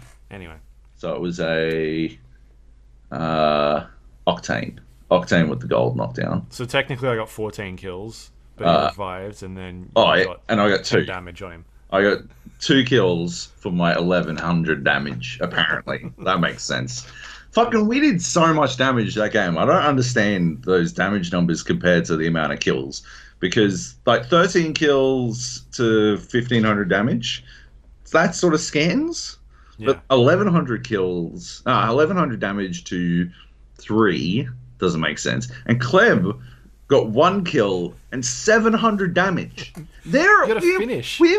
I'm not accusing you of kill stealing. I like how you go straight to the defense, but no, I'm saying you need to finish the kills. I understand. Like, it's not always that easy, obviously, but like, fucking, yeah, like that's a lot. Like 700's a lot of damage, in my opinion. Clem did a lot of damage in that game. And he spent fucking 2 minutes of it dead. Yeah, like, he did a lot of damage, and I'm thoroughly confused as to how he did that much damage and still didn't manage to fucking get that many kills. But it's clear that what we were trying to do was allow you to get the kills. We were Steven Adams and someone else on the Thunder. I don't know any other Thunder players. Yeah, poor George. He's helping the Westbrook stat train machine. And you're Russell Westbrook, and we're trying to pad you up. We're just trying to help you out. Yeah. And that's what we managed. Anyway, good times. Yeah. Yep. Did that save on you last night as well? Oh yeah, it is one of the best of all time. Like, seriously, spectacular. We were at basically near the same canyon as before, that little building that's just south of the pit, and I got straight killed. Like, I got downed and then immediately killed because we got third partied. And then we finished off the team that was fighting. Yeah, finished off the team that you were fighting. I was trying to flank them, and when we got third partied, I'm like, oh well, I'm dead. And so the third party went in and like got to free loot everyone because you guys had to disengage. and you like, yeah, you explain it. It was your magic. I don't know how to fucking retell this. I don't know. And so we've healed up, and I'm watching your countdown, and it's slowly ticking. I'm like, oh, okay, we've got to somehow get into here and get your banner so we can get you revived. But we also can't start just shooting these guys, because if we start shooting them, you're dead for sure. Yep. And then we're probably dead as well. Mm. So I'm like, Cleb, just fucking distract them. Just, I don't know, anything. Just make some noise. And then as that's going on, I start legging it for your death box. Yep. And I managed to pick up your death box, and I start getting shot at from behind. So I start weaving in and out of like the rocks. And as you leave that area and go like sort of like west back towards Runoff, there's a sort of like a little gap in between the wall, and so I run through there. And as I'm running through there, I throw my ability down, which is a jump pad, onto the floor, and then I run to the left and hide behind a rock. And I hear these guys running behind me, and all of a sudden they hit the jump pad and go flying off past, like towards Runoff, and the second one goes past, and then I hear the third one coming, and so I get up and start running, and he jumps over the top of me, and then I just go past the jump pad and start running back towards where we just were with your banner. And see you, boys. It was amazing. See you later. I tweeted it. It is. We revived you. So good. Yeah, you got me back. We came second in that game, which was not quite the icing I was looking for on that cake, but fucking, it was a good effort. And yeah, it was fucking hilarious. I've been like, yeah, people are like, I got revived in another game where we won the game. It was the fucking weirdest experience. I was playing with randos, and I got downed right at the start. I must have looked like the worst player, right? But I got down right at the start, and the dude. So we were at west of Runoff, that building complex west of Runoff, and yeah, I forced us to go over there. Like we hot dropped, we wiped a team, and we knew that the other team were over west of Runoff. They'd like revived one of their players, so we knew that it was one of them, a Bambino, nothing on him. So we chased after them, and I got over there. I got fucking downed, and one of the other dudes managed to fucking like finish them off. Like, I'd broken armor. They were done, and yeah, I'm like still down, crawling next to where he just finished this other person off, and he walks over and looks at me, and then he starts looting. I'm like, I jump on the mic. I'm like, mate, what the fuck is going on? Are you gonna get me up, or are you gonna loot? And so he comes over and he's like he stops looting, and he comes over and he gets me up and he's like, oh, was that quick enough for you, my majesty? And I'm like, what the fuck? I just wanted to not be let to die. Like, that's all it was. It was like, I'm not, expecting special treatment, asking to be revived before you loot everything. Anyway, later that same game, right, I die when there's 2 squads left. There's just 2 squads left. I die in a heroic fashion because me and one of the other dudes basically downed in the same place. And our third is a lifeline who starts reviving the second guy. And the last player on the other, on the third, so there's 3 teams left at this point. One team's off fucking who knows where, we don't know. And me, our team and this third team are fighting right now. They're down to 1 person, a lifeline. We're down to 1 person, a lifeline, but we've got 2 people who are just in a down state. Like, our lifeline starts getting up our third, Wraith, and their lifeline rushes over to get over and get the kill. And I body blocked the lifeline so that she couldn't get over, I body blocked their lifeline so she couldn't interrupt the res. So she killed me out of spite and then immediately died. So they picked up my beacon and ran over and got the respawn. And when he gets the respawn, he's like, "Oh, was that respawn fast enough for you, my liege?" I'm like, "What the fuck is going on? Why am I getting roasted for this shit? I just didn't want to be left to die." And we finished that game, and we won. And I look like I went up looking pretty fucking good in it. Like I had fucking.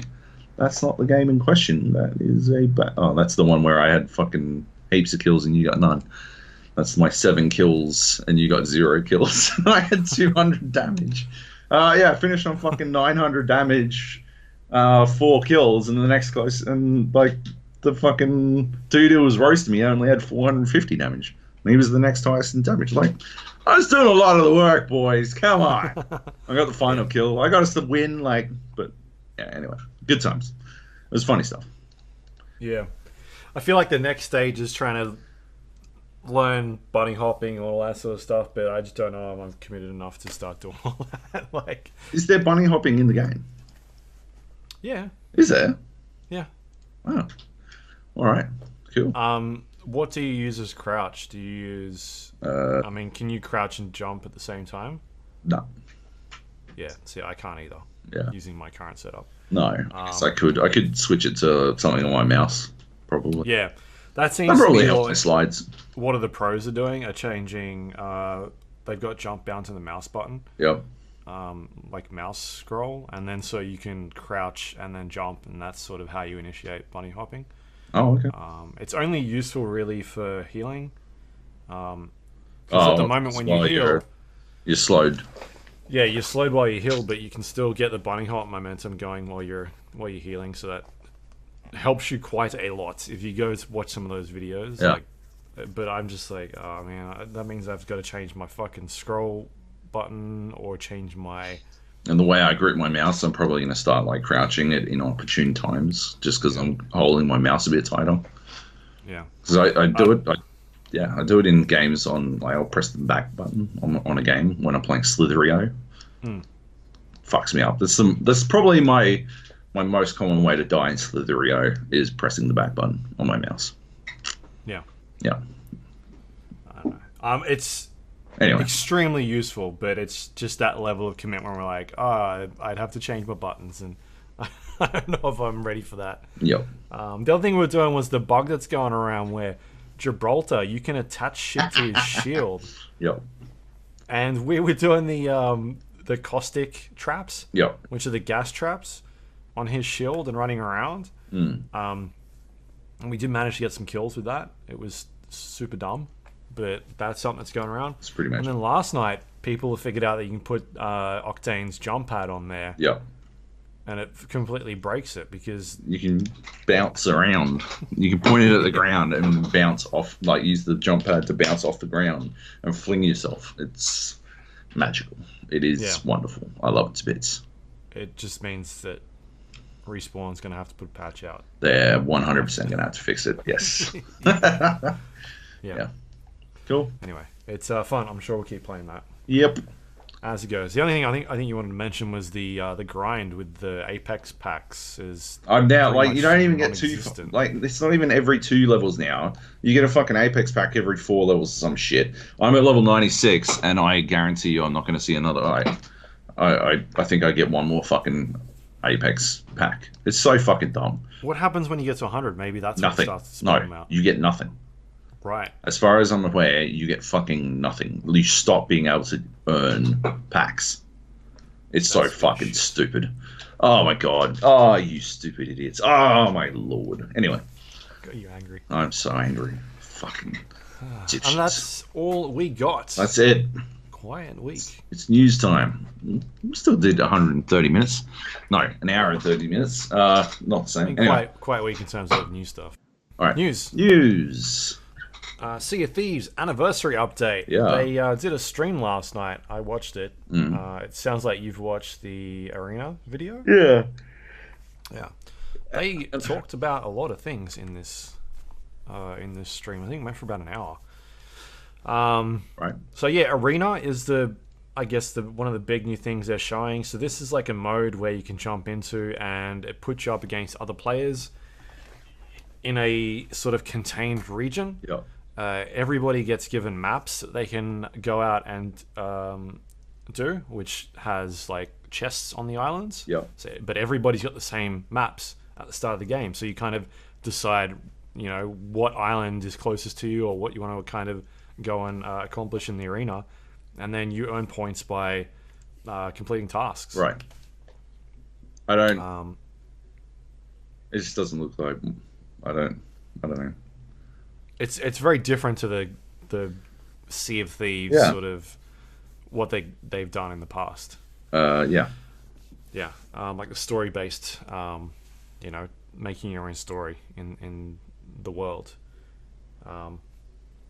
So yeah, they're doing that. It sounds like all the players on the arena will be able to see each other's boats, so you can go and hunt other players, or if there is a team going for the same island you are, you can either maybe go for somewhere else or try and steal their, attack their boat or try and steal the chests. There is no AI in the world. Basically, that will stop players from, I guess, having to fight skeletons on an island, deal with that, and then another crew rocking up and stealing all the hard work. Yep. They're removing things like rowboats and explosive barrels because they are, it sounds like too powerful at the moment. They're still trying to figure out how to do that. But yeah, it's just a different way to play the game, like a PvP. You can jump in and just play PvP if you want to.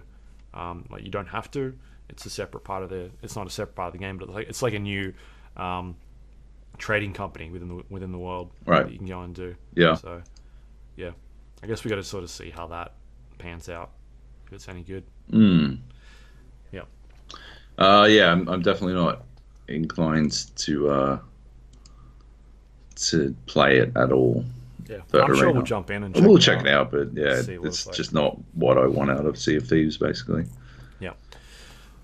So the other change is updated ship damage, like extended ship damage. So this is pretty big. They're going to have like a big change to the way that you could destroy parts of the ship. Currently, the way it works is you shoot holes into the ship, and those holes will fill with water. Yeah. Your main incentive was to sort of shoot below the water line, and that meant that water would fill up into those holes quicker.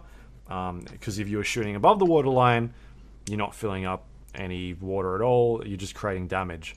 The new changes are you'll be able to just do destructibility to ship masts. So that'll affect the maneuverability of the ship. It'll also create extra damage if you're able to destroy them.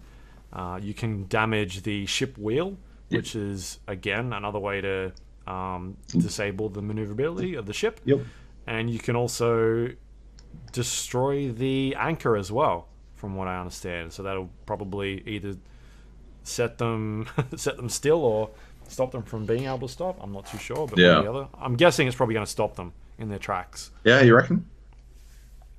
Yeah, maybe. That'd be more useful, I suppose. But at the same time, if maybe it's just about stopping them from being able to do the hard anchor turn type thing.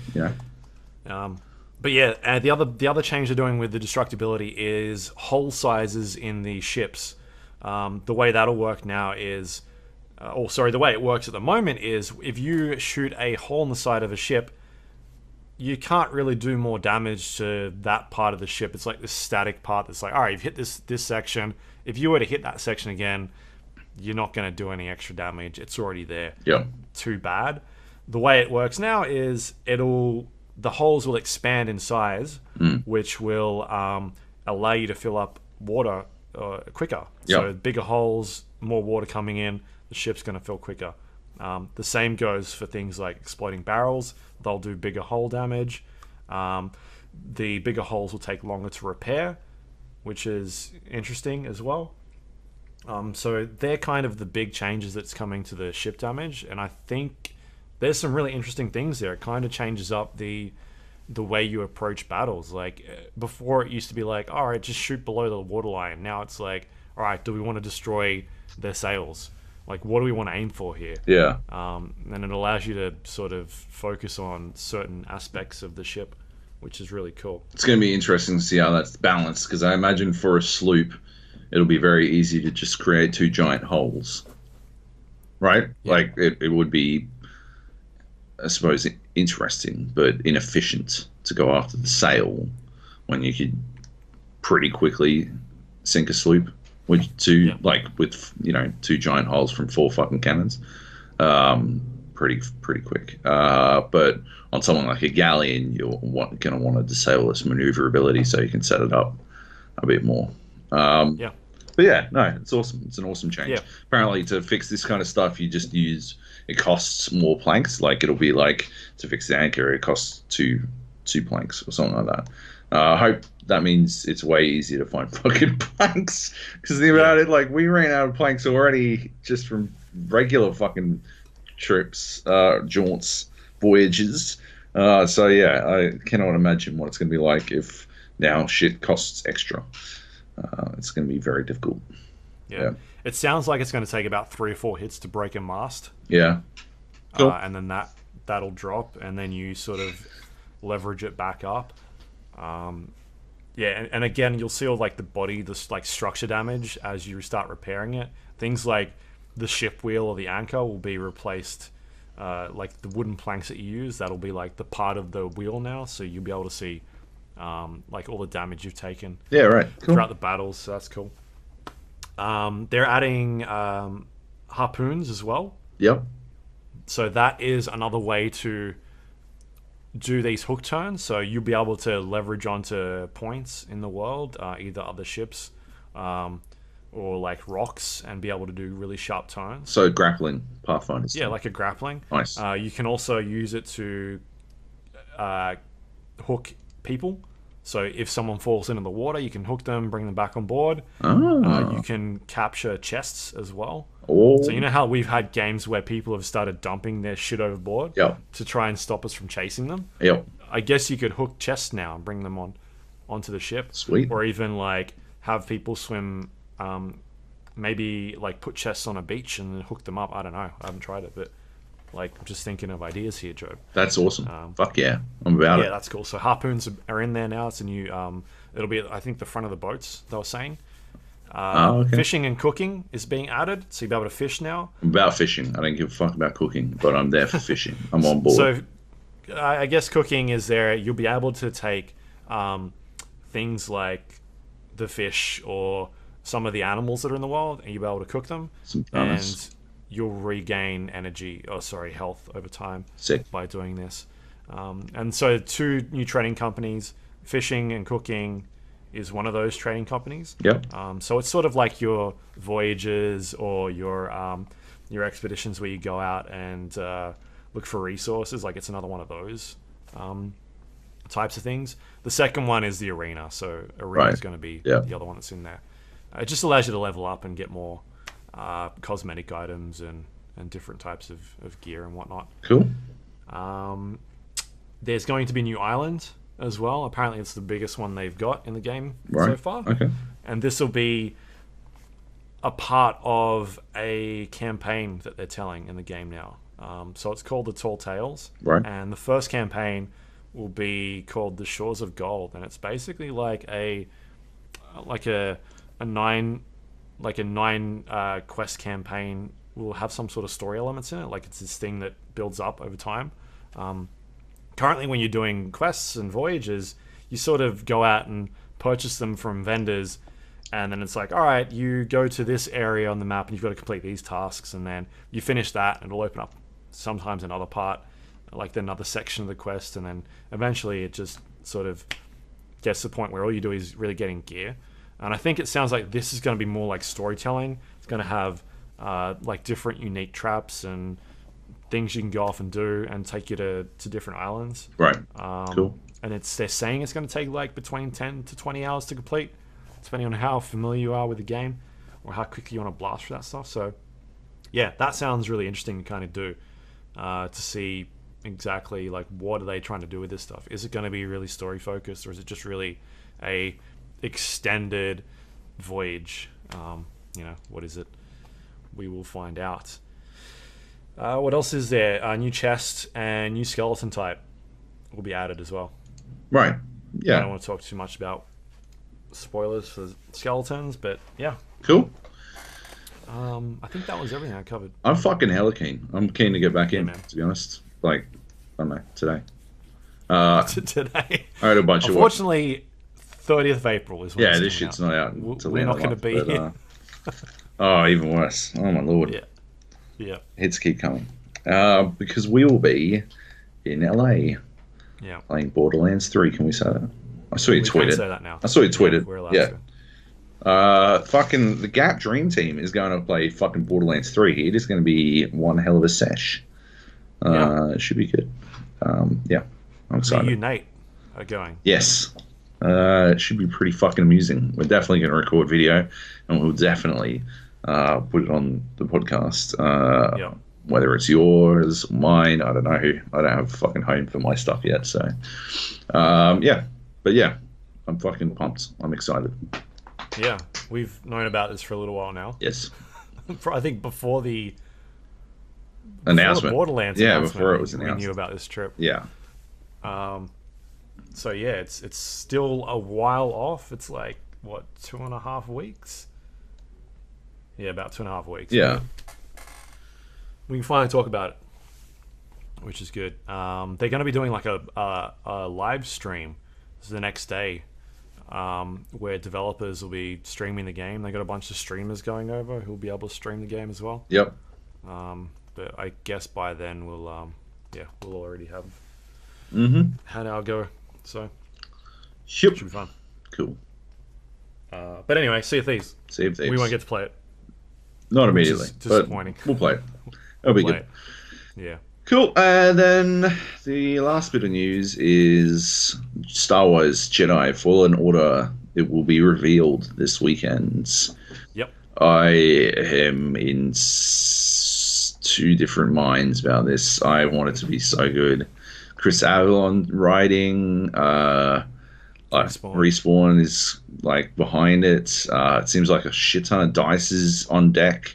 It seems like that's what they're primarily working on, because they've got Criterion working on Firestorm. They've got Dice LA working on updates for Battlefield 5.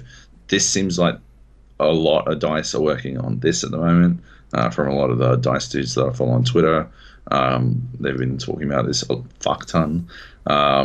Yeah, like, it really does seem like it's all hands on deck for this one. So, on one hand, I think it could be amazing. On the other hand, I've never felt more nervous in my entire fucking life. Because if they do it like they have done Anthem, Battlefield 5, Battlefront 2, like, they just don't have a good track record. How much EA is involved in this? Apex is such a fucking anomaly. It is out of control. Well, no, Titanfall, again, Respawn, both of those were good. And that wasn't... I mean, for the last 2 years, yeah, it is an anomaly that they are, like, they have been just fucking, they have been shit in the bed for a little while now. And yeah, Apex is definitely out of the norm at this point. Yeah. I want it to be awesome. I think it will be. Personally, I genuinely think it's going to be awesome. And I can't wait to play it, but I'm so fucking nervous. Yeah. You're so you're a Jedi, obviously. Is it going to be first person? That's true. Huh? Oh fuck. The game. Yeah. I hope it's first person.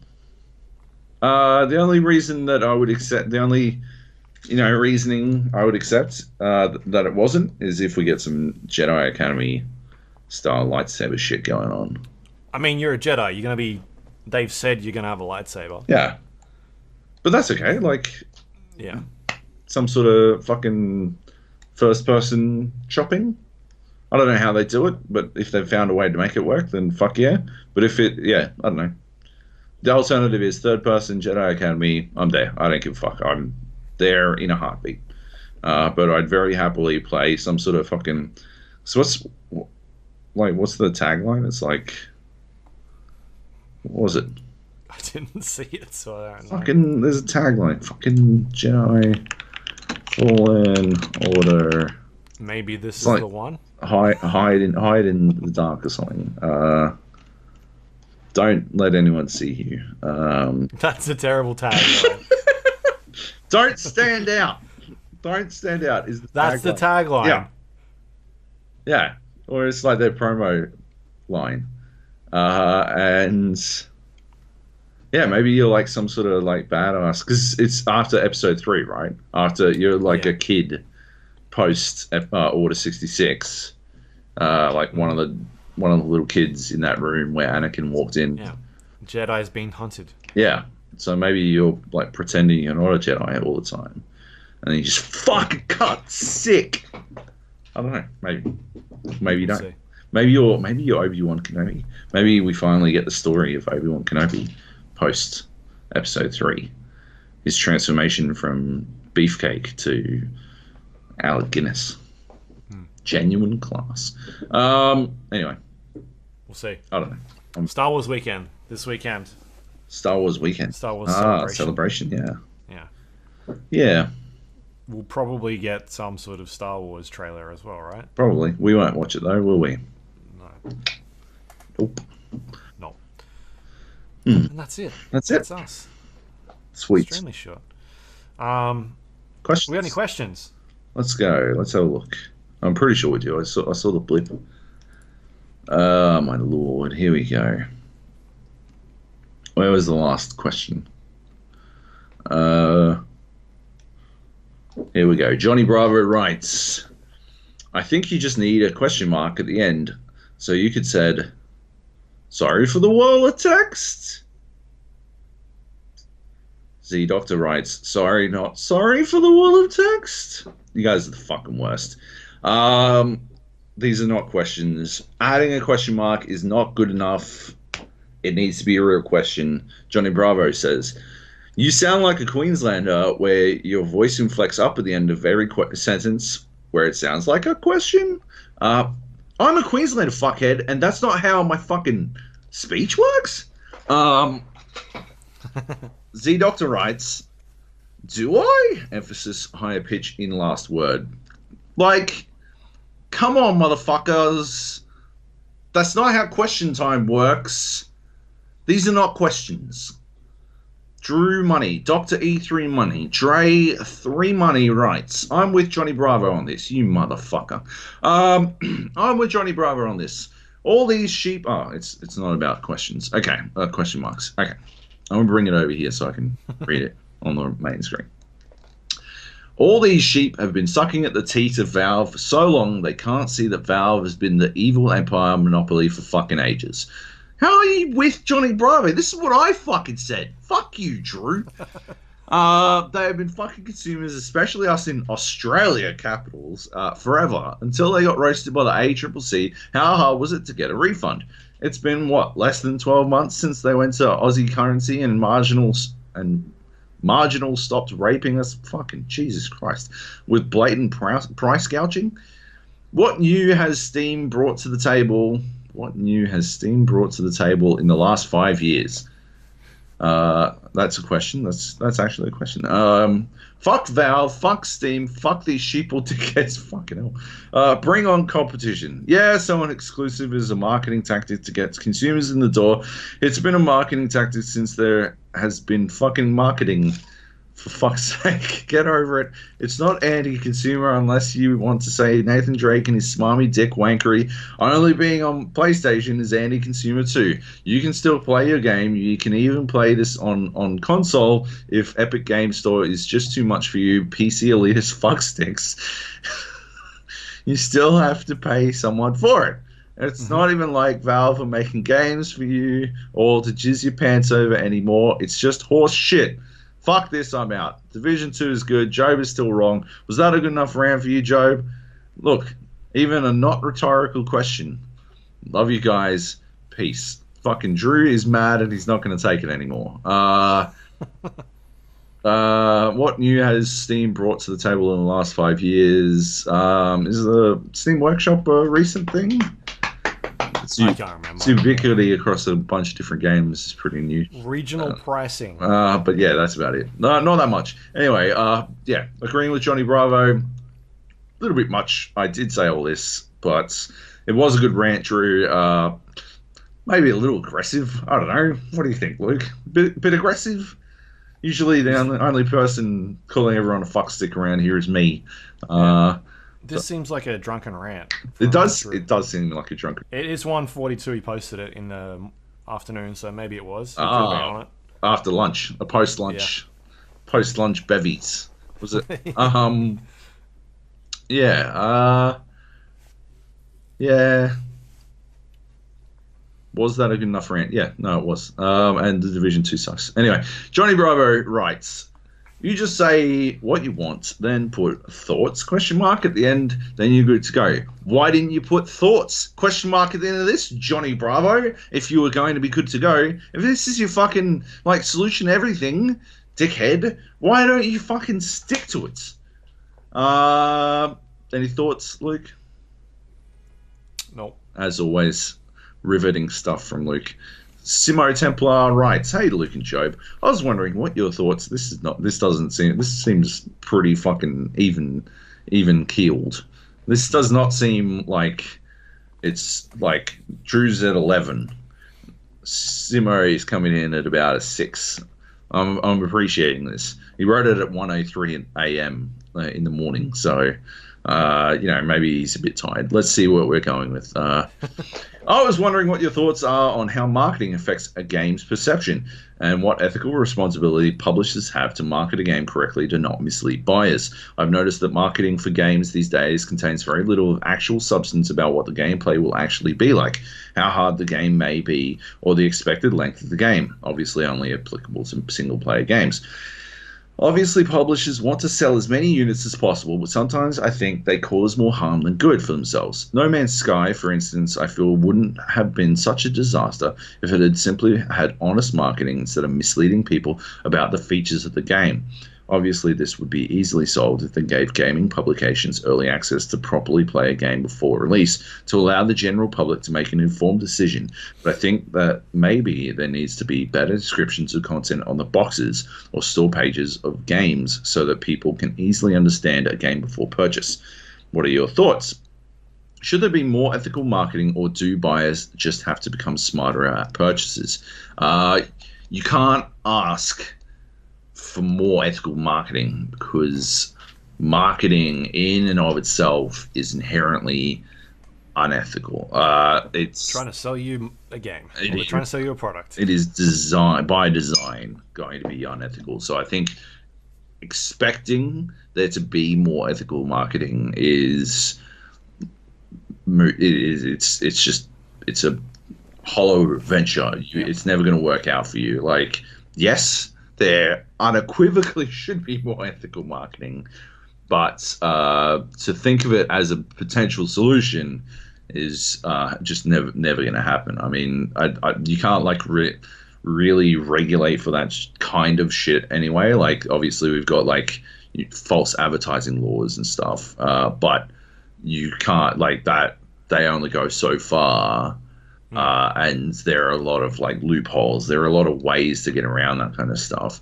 So at the end of the day, buyers do have to become smarter about their purchases, which is why reviews have always been my favorite fucking portion of games journalism. It's why, because I think for consumers and for readers, it is the most valuable thing you can get out of a game journalist, out of someone who is in the fucking mud every fucking day, is an informed opinion about a game. And like every now and then, lesser game reviewers, not me obviously, but others will get it wrong.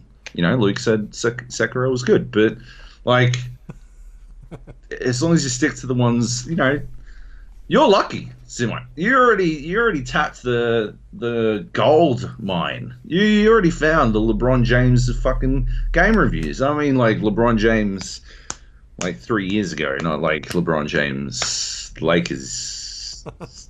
Yeah. Yeah. Like you absolutely have to, like, but you have to also tell all your friends to be more aware of that stuff as well. Like, and you have to, personal advocacy has to take a place, right? it's not enough for buyers to individually be smarter about their purchases. They need to be altruistically outgoing with their information as well, because we're in a space now where it's harder to trust Joe Blow on the fucking internet than it ever has been before. You know, we had April Fools 2 weeks ago now, but it barely registered for most people. It's not fun anymore. We're so used to being lied to on the internet that it's generally not a fun day for a lot of people, because it's sort of a reminder about how often we're just, you know, lied to, when the fake news exists, you know. And so you wind up in this position where you need to go out there and make sure, in a obviously not aggressive way, that, like, yeah, your friends aren't getting duped into something. They're not going to buy the next Fallout 76 or whatever the fuck, the next Anthem. That's why I felt so bad about, you know, the whole Anthem thing, because I came away with it having seen that vertical slice of it, thinking, fuck, if this is the foundation, if this is what they're building off, right, then this house is going to be fucking awesome. But it turns out that the house was just a slab of concrete, and they never actually went anywhere with the foundation. It was just like, this is it. And you're like, oh, I get it now. But but that's why I went. I think I've been so fucking out there trying to explain that, how I wound up there, I guess, you know. Yeah, marketing's always going to be, to some extent, dishonest. They're always going to try and sell you a dream more than a reality, because it's tough to sell a reality. Like, yeah, the upside is that it's so much more pleasant, it's so much more exciting when things actually live up to what you expect. Like Sea of Thieves is such a great example, right? It came out, I guess it's like No Man's Sea, right? Like, it came out and it was sort of a shallow, but it's developed into something that's actually really pretty cool. And so now when we revisit it, it's actually exciting. We're getting to that point where it's actually living up to what it was supposed to be. I mean, that's not like it doesn't excuse them selling us a bill of goods, but yeah, it does mean that, I guess, that bill is finally coming to pay, right? Like, it's later than it should have been, but yeah, I mean, some of that also comes back to us, like people having maybe too much expectation. Oh yeah, like the whole, even looking at Sea of Thieves, maybe the scope of that game wasn't as big anyway initially as what we thought it was going to be, and eventually they've gotten to a pretty big scope. But I mean, that could have been a like, was Sea of Thieves a AAA $100 game, you know, $90 game when it came out, or was it a bit less? Was it like 60? I think it was full priced. I don't remember. Yeah. But like, fucking take Jedi Fallen Order, right? Like, I'm sitting here like, oh yeah, they'll have first person fucking slashy, right? Like, it'll be some fucking undercover fucking spy game where you're a Jedi, you can fucking pop a sword out whenever the fuck you want. Pew, pew, pew, right? Like, I'm already setting myself up for fucking failure. I'm imagining fucking James Bond with fucking lightsabers here, and it's going to come out and I'll be like, it's not James Bond with lightsabers. What the fuck? What the fuck is this shit? Yeah, no, like, we constantly hype shit up to failure points, right? Like, I was very careful to not do that with Sekiro, and it still disappointed me. I think it was all Luke's fault, because he had to play it early, and then he loved it. He loves trash, and yeah, like, that one, I don't think it's on me, but yeah, it's definitely on Luke, I think. It's a good point. It's a good point, Joe. Thanks. Yeah. To touch on the game length thing. Oh, yeah. Generally, I don't know, like, most developers pretty open in terms of game length. Like, even in like when you go to an E3 or something like that, and you'll talk to them about game length, they'll be like, "Hey, this is like the how long we think it's gonna be," and then as you progress towards the end of that cycle, they've generally got an idea of how long the game is gonna be. Yeah. They've got mock reviews going on, or they've got QA testers playing it, and they've got an idea of. Obviously, everybody's play lengths are different. Yeah. Like I know people that have played Red Dead and they've spent like 200 hours playing their main playthrough. Yeah. Because some people just play games differently. Yeah. It's hard to say, and that's why you go to a site like what is it? How Long to Beat? Yep. I use that quite a bit. And they've got different scales on there. There's like a completionist. There's a main quest line. There's side stuff, and then there's a it's not necessarily a number. You can go through and break down and see how long actually people took. So game time is different. Like people have different skill levels. It might take me a couple hours to finish the game. Might take somebody else 3-4 times longer because maybe they're just not as used to playing those types of games. Yeah. Or vice versa. Someone might be good at a Japanese RPG, and I don't really play a lot of them. Like I definitely play them, but not to that extent. So Yep. I don't know. There's just different times of different people. Yeah. But yeah, I feel like most of the times when you ask the developer how long, like if we go to an interview and just casually like, how long is this? They've got an idea. Yeah. I don't think that's something they tend to hide. No. I think No Man's Sky was again one of those things where people had all these grand ideas of how this world and system would work. I don't know if they were out there like spilling all these tons of information, saying like our game's gonna have all this stuff. I felt like the No Man's Sky people were pretty quiet about it. Yeah. It's just everybody else was They're vocal about like it. they don't get off scot-free on this one. They did come out a couple of times with some pretty huge like grand shit. ideas. Yeah. But and the other thing was that they just weren't showing that game at all, and that's why we were like, I got to be cautious about this one because we haven't seen it. Yeah. And if you get to the point where we're not seeing games, or they're very particular about things they're showing, that's when alarm bells start going off. Yeah. When you're like, oh, something's not right here. Yeah. Anyway, good question. An actual question. Yeah, we do a lot of marketing, people. PR/marketing. I appreciate PR that, people Simo, are marketing. But. for a real question with some real insights, and a lot to back up what you were thinking. Good stuff, Simo. Drew, 8 out of 10 for the rant. Docked you 1 point for asking about the rant, and another point for being a bit too mean. Johnny Bravo. What about 7? What about editing? He had to edit it. Oh, no, I'm gonna stick with it. Edits are fine. I didn't see it before the edit, so.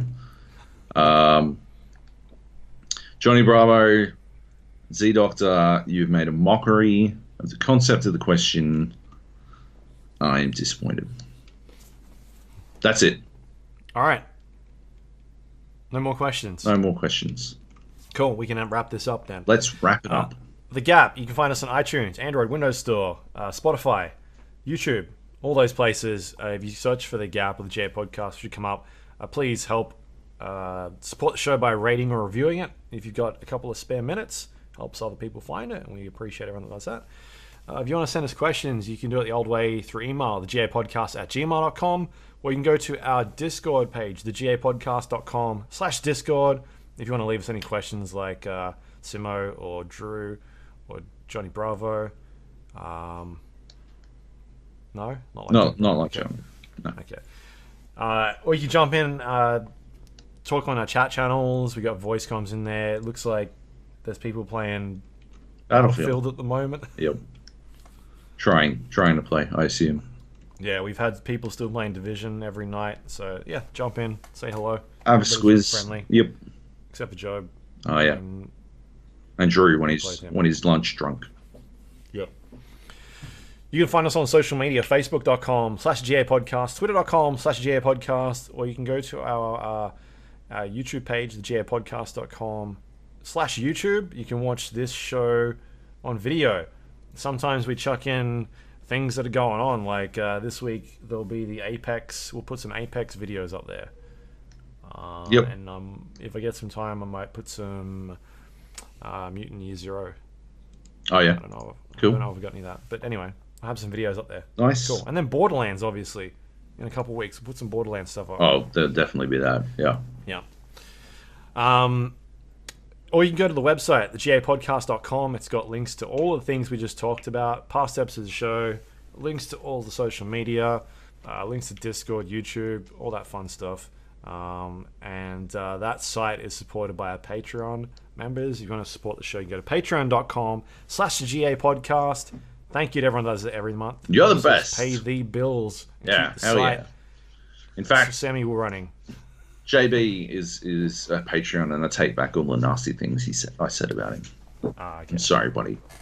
That's You can ask your terrible fucking questions. Maybe that should be a tier. Ask terrible fucking questions. Yeah. It's a good idea. Yeah. I think that is it to pimp out. You got anything you want to share? Any work? Check out my interview with Wasminator. He is a Mortal Kombat an NRS player who's trying to get a berth at Summit. Summit of Time. It's a Mortal Kombat Summit. It's a big American tournament. A bunch of American players have been invited and stuff, like Sonic Fox. But for others to get in, they need to be voted. And so I did a story sort of pimping him out there, getting his name out there so that people would hopefully buy in and get him over to Summits. Check it out. It's good. If you feel like it, chuck a sub to the Beyond the Summit Twitch channel, and that'll get him some votes. Just, you don't have to. But it's a good interview regardless. He talks about Mortal Kombat a lot. And yeah, so it's good stuff. And otherwise, check out this Heave Ho video whenever the fuck it goes up. I'll tweet it whenever I see it, but I assume it's good. Yeah. Cool. What about you, Luke? What do you got? Nothing. It's so dead. So dead? For me. Yeah, I'm not doing anything. It is fucking the busiest week I've had in fucking forever, man. Because the MEO got announced. Melbourne Esports Open. They're doing another year of that. So I've been doing stuff with that. I've been doing stuff with IEM.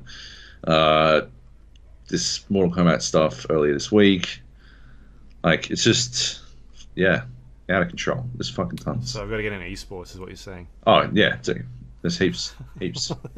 I've seen all the esports stuff. Nothing in terms of games is happening. I mean, the fact that we had to talk about a Jedi Fallen Order was tweet, story. A 7-second video of a logo. Yeah. Yeah. Yeah. We were digging. We were. True. All right. Well, it'll be better next week. And this is still a great episode. I mean, we still went 2 hours. Although it was us talking about shit. We can definitely shit on. We can fucking yap. For a while. We've got it. But yeah. So what is next week? Do you have anything lined up? I got nothing. Ah. I got nothing at all. Yeah, I don't know. We'll work something out. We'll work something out. Maybe we drag someone on here. We say that and it never happens. It doesn't happen. Yep. All right. Good stuff. Right, bye-bye. Bye.